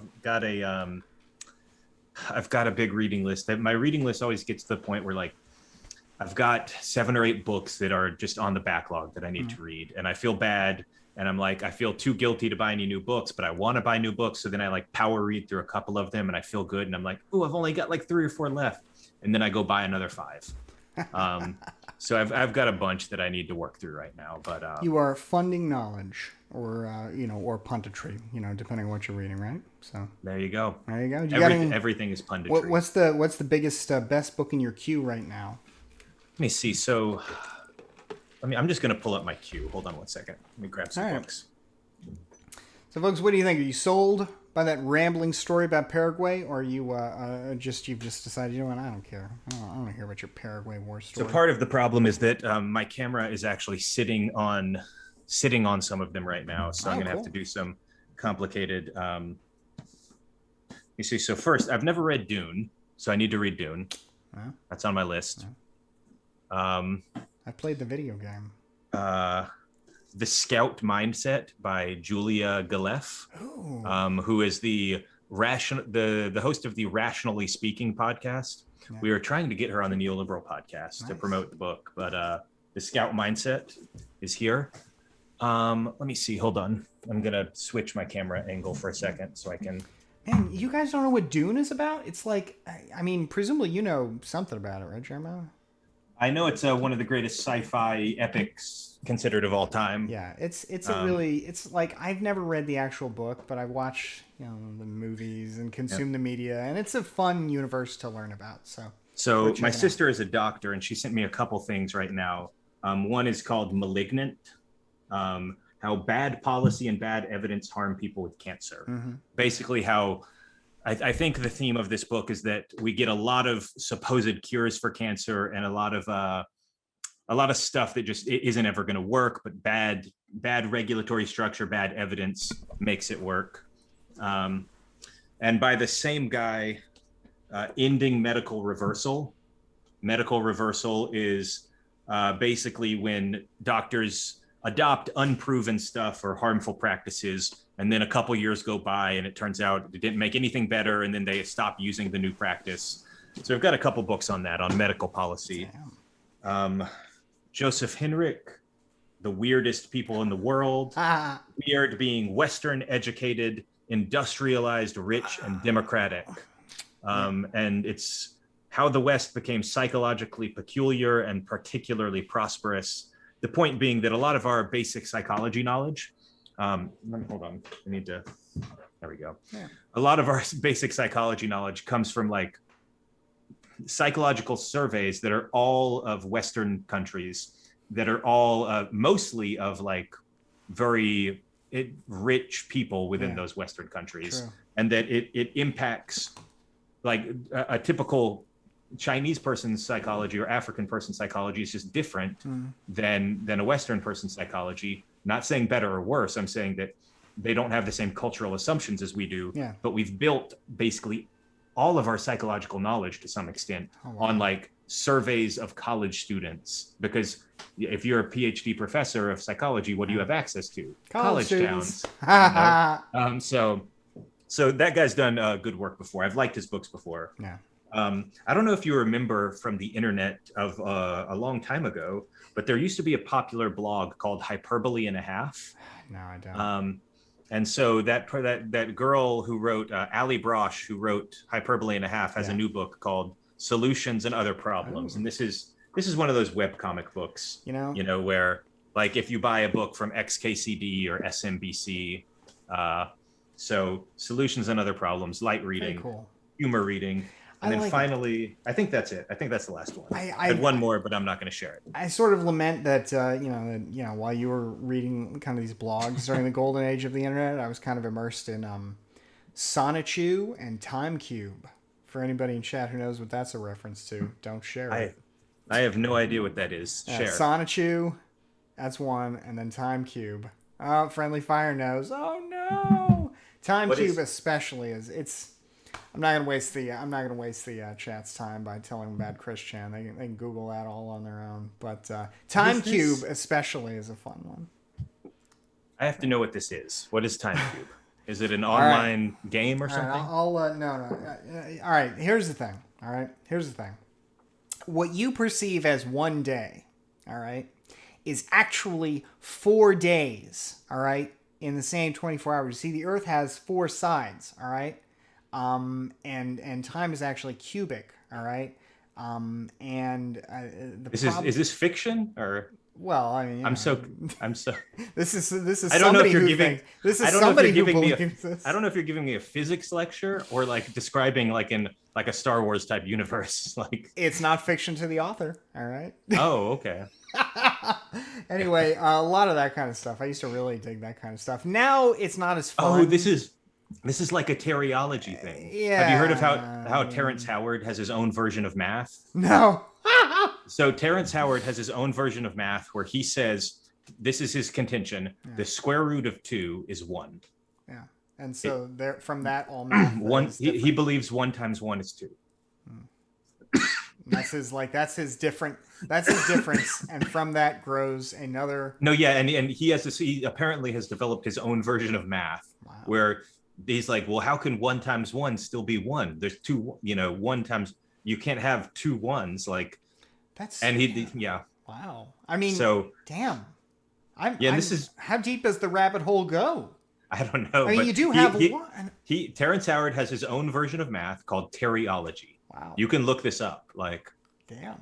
But somebody in my chat is telling me that what you're talking about is way more schizophrenic than that. Well, probably. And for, by the way, for Jacob saying a cube has 6 sides, the top and the bottom don't count. All right, that's part of time cube theory. Okay, so it's different. But yeah, this kind of conspiratorial wackiness, I guess, was fun to me prior to like 2016, and then it all got kind of real, and now it then wasn't so fun again. And maybe after a couple of years of responsible government, it'll all be fun again. Yeah, Temple OS, that's another good one, Shane Dog. I mean, it's kind of sad, but it's also, kind of like behind all these wacky like stories, usually like somebody whose like life has really gone off the rails.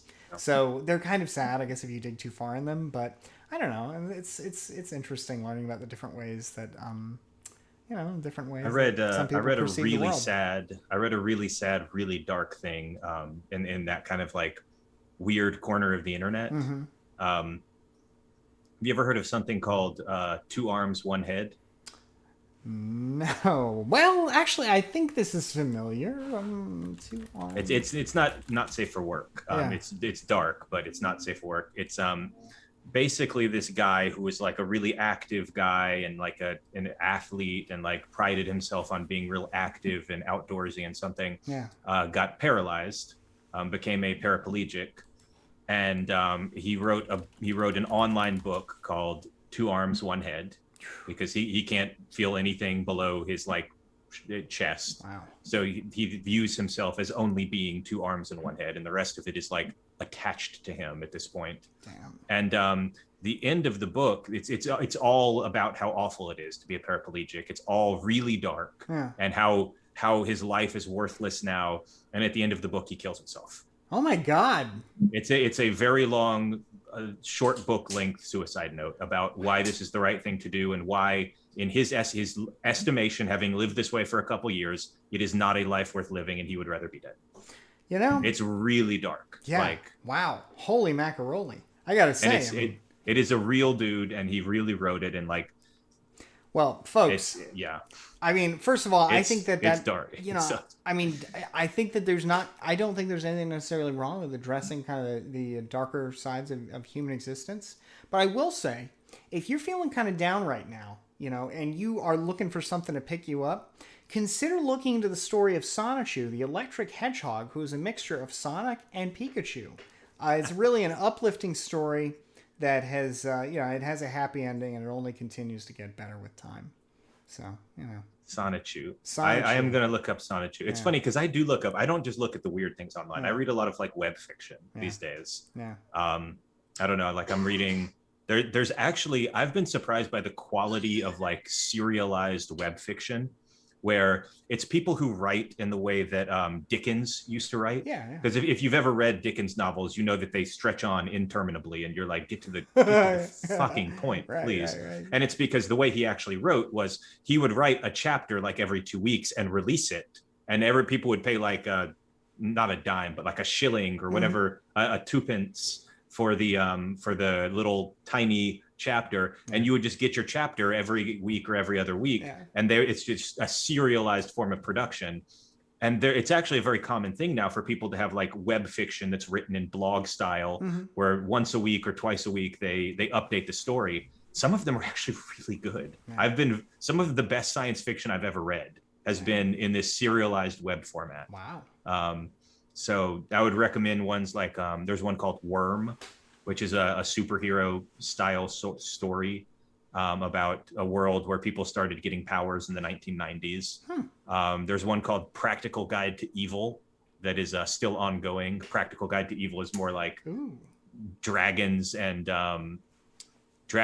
knights and medieval setting kind of thing, but basically about somebody who becomes a villain specifically for the idea that, well, if I become a hero, I'm just going to get killed in some stupid way, and I'll become a villain and do a bunch of evil shit. But so then I can go do a bunch of good shit.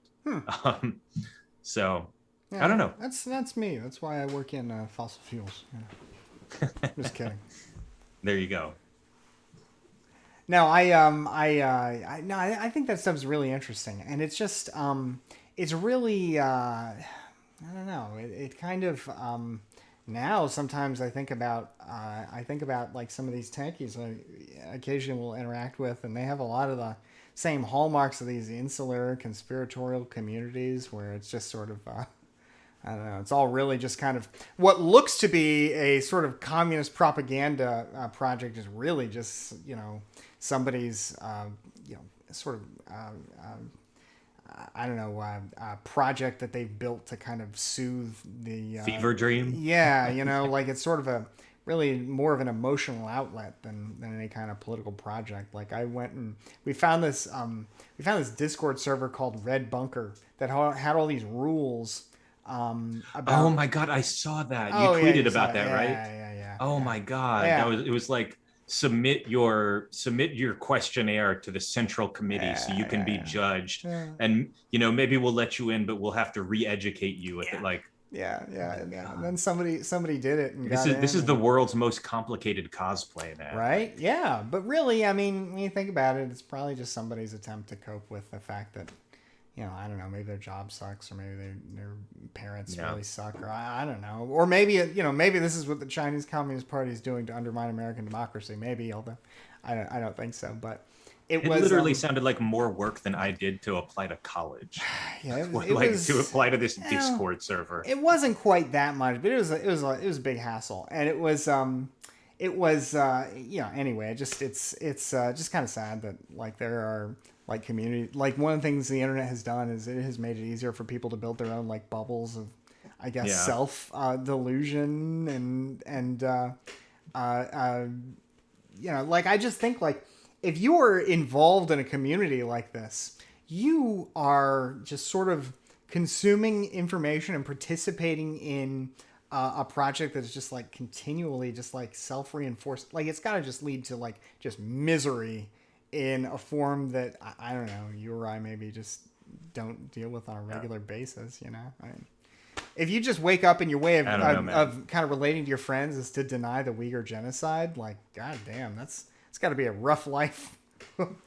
Yeah, I think it would be real weird to be surrounded by a internet community with all sorts of weird niche positions that nobody else cares about. And by the way, buy our Janet Yellen stickers. That's totally normal. I dig it, man.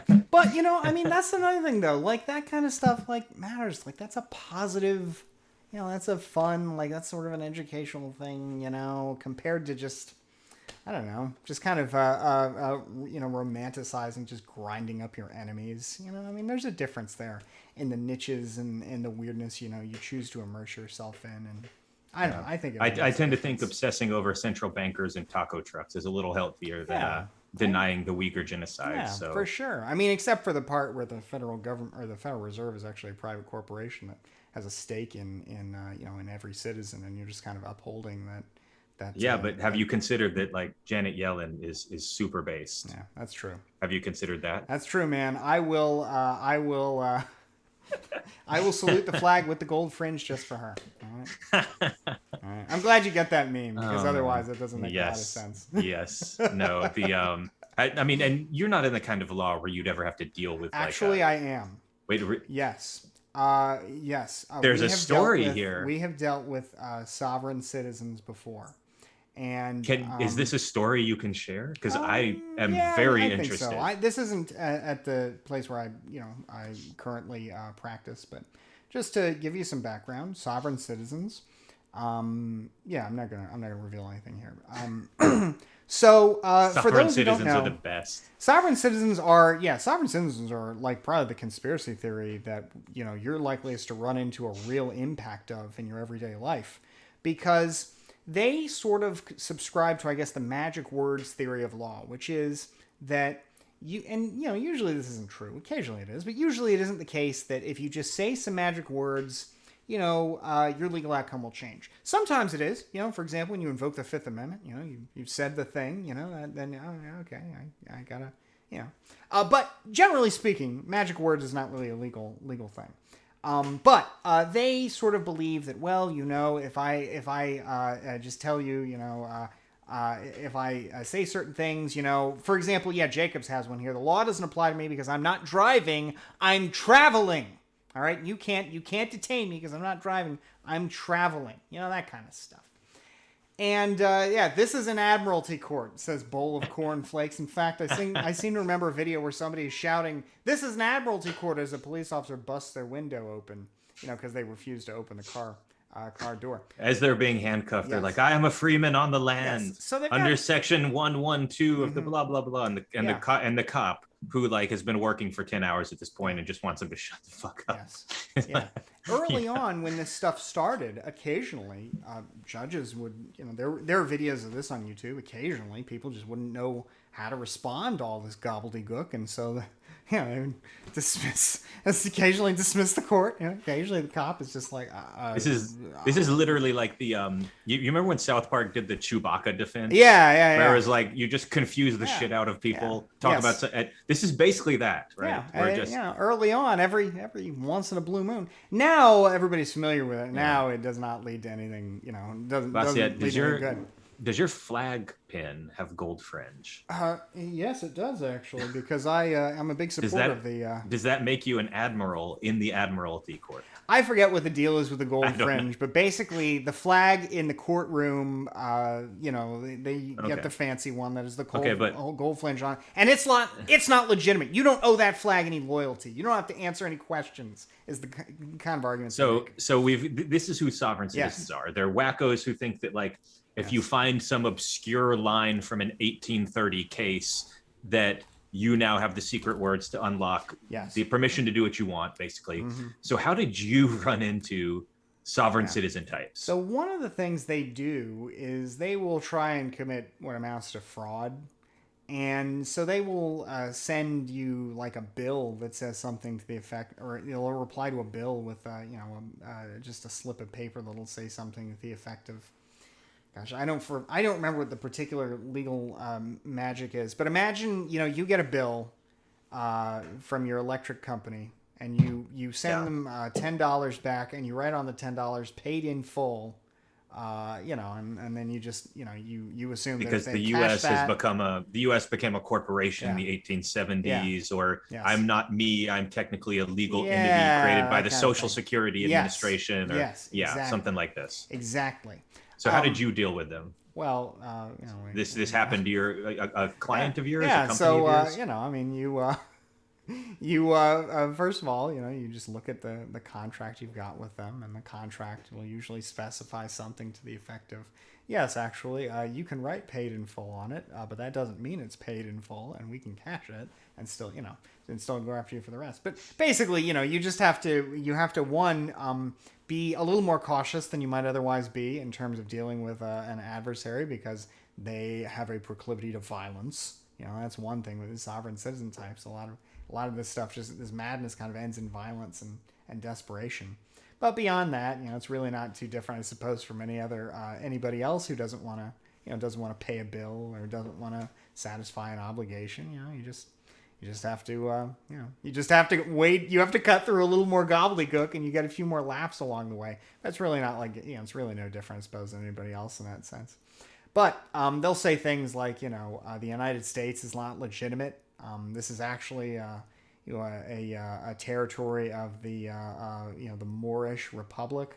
There's a let me see if I can Moorish sovereign citizenship. Yeah, this is a group called the Moorish Sovereign Citizens, the Southern Poverty Law Center, which occasionally, sometimes one of the things I've seen is people will claim that they are somehow there's a separate legal entity than themselves, which is because they were assigned a social security number, they are now a single person corporation created by the Social Security Administration. Mm-hmm. And also that the government is keeping some $1 million account in their name, that if they say the right words, the Social Security Administration will have to give them their $1 million or something. Yeah. Actually, it's Bowl of Cornflakes in my chat says, this is almost like the Q movement, except before the election, before they had Q to rally around, that there might be a weird intersection between Q and sovereign citizens, and it's probably drawing from the same pool of people. Oh yeah. I'm sure these folks are all making America great again and all that. But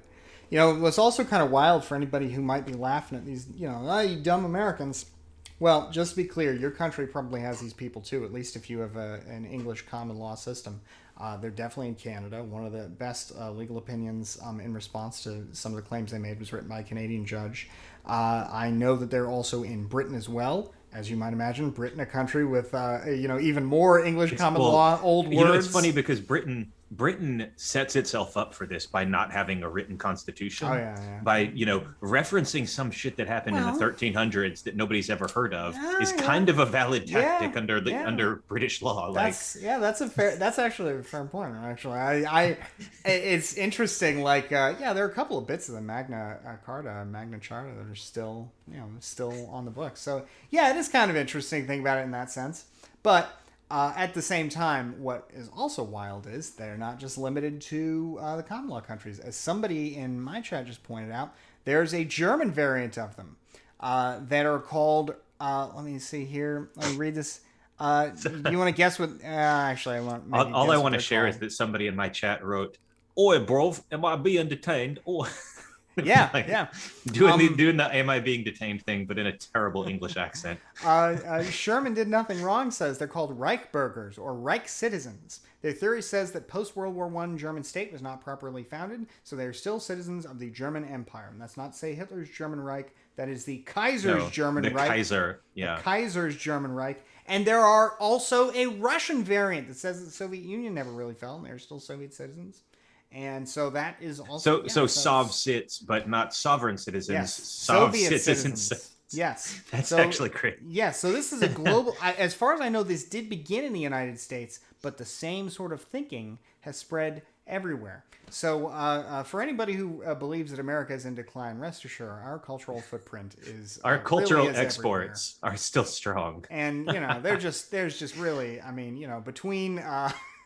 like whatever you think of, for example, America's things like critical race theory, for example, apparently all this stuff, really starts in the United States, whether it be lefty stuff like that or kind of right-wing stuff like this kind of conspiratorial stuff we've been talking about. For whatever reason, apparently America is really the home where this stuff just really gets off the ground. Maybe because it's hard to sue people for libel and for lying and all that kind of stuff. I don't know. Anyway, so fun stuff. Sovereign citizens, Sonichu, all, we've really covered the gamut here, and I'm just hoping Jeremiah here doesn't look any of this stuff up. I have dived into the sovereign citizen stuff at some point in the past. It was very amusing, and then I was happy I could forget about it for a while. Someone says, what about Sonic citizens? What about Sonichu citizens? Well, if...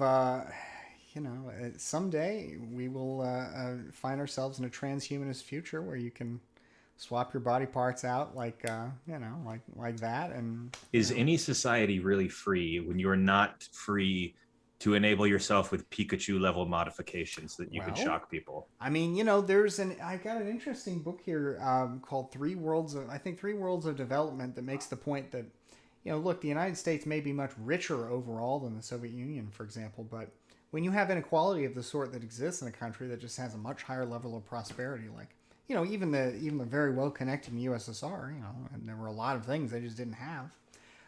When you have a lot of inequality in the United States, not being able to go to the movies and enjoy a bottle of beer is a kind of poverty itself, relative to other people, if you can't do that and everybody else can. Right? This is, psychologically, people do tend to measure themselves against their neighbors and not the globe or the what was it like 100 years ago? Because if you're an American and you measure yourself against the globe or against America of 100 years ago, you're almost always going to be looking like, whoa, how lucky am I? But you don't always feel lucky when you see people around you who are doing even better. Yeah. And this is why, this extends everywhere. There's no limit to this. This is both in America. This is both within the middle class of America, people who are objectively well off, who are not the poor in America. This is within the upper class of America. People still have this jealousy and this feeling like they're being left out. It's why you see these articles that pop up in the Wall Street Journal probably once a year about how, my husband and I make $425,000 a year, but gosh, it's just so hard to get by. It's just, I mean, look at our budget. We can barely afford to send all 4 of our kids to $25,000 a year private school and go on a bunch of vacations and put money in our 401ks. And really, after you look at all of that and the $10,000 a year I spend on clothes and all of, it's like there's nothing left.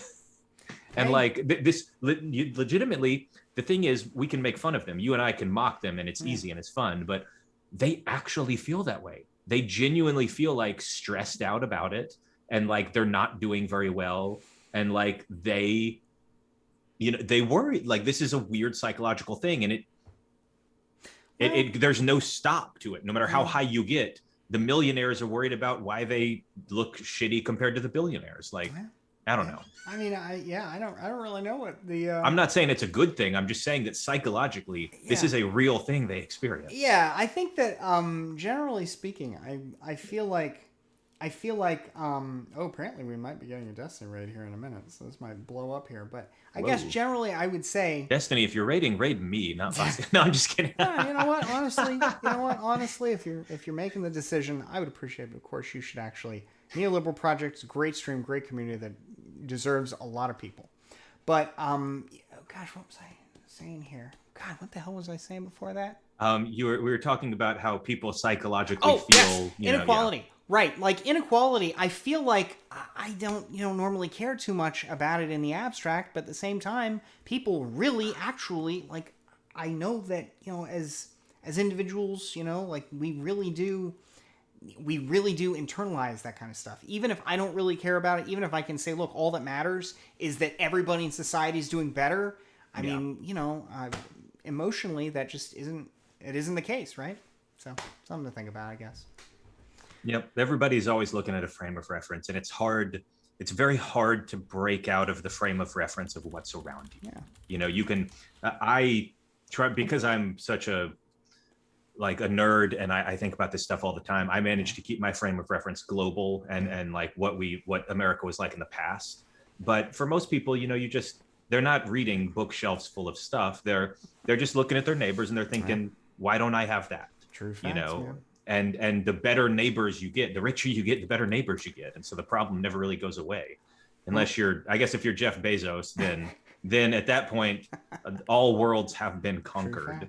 Maybe he's jealous of Elon or something. I don't know. Well, Jeremiah, I have a lot of screaming chatters here. I'm gonna do my damnedest to keep up with here. So before we go, I'd like to shout out the Neoliberal Project Twitch stream to all of you who are just visiting. Check it out. Give them a follow. Check out their content. They do a lot of great stuff. I think you'll enjoy it. So check it out. And I should say, if you guys enjoy Bastiat, if you're his regular viewers or his irregular viewers, we did a podcast with him. Yes. We talked about the role. Yeah, let's throw the link in both chats. Mm-hmm. But we talked about the role of social media influencers. People are getting their politics these days increasingly from personalities online, whether that's Destiny, whether that's Bastiat, whether that's me, Vaush, Hassan.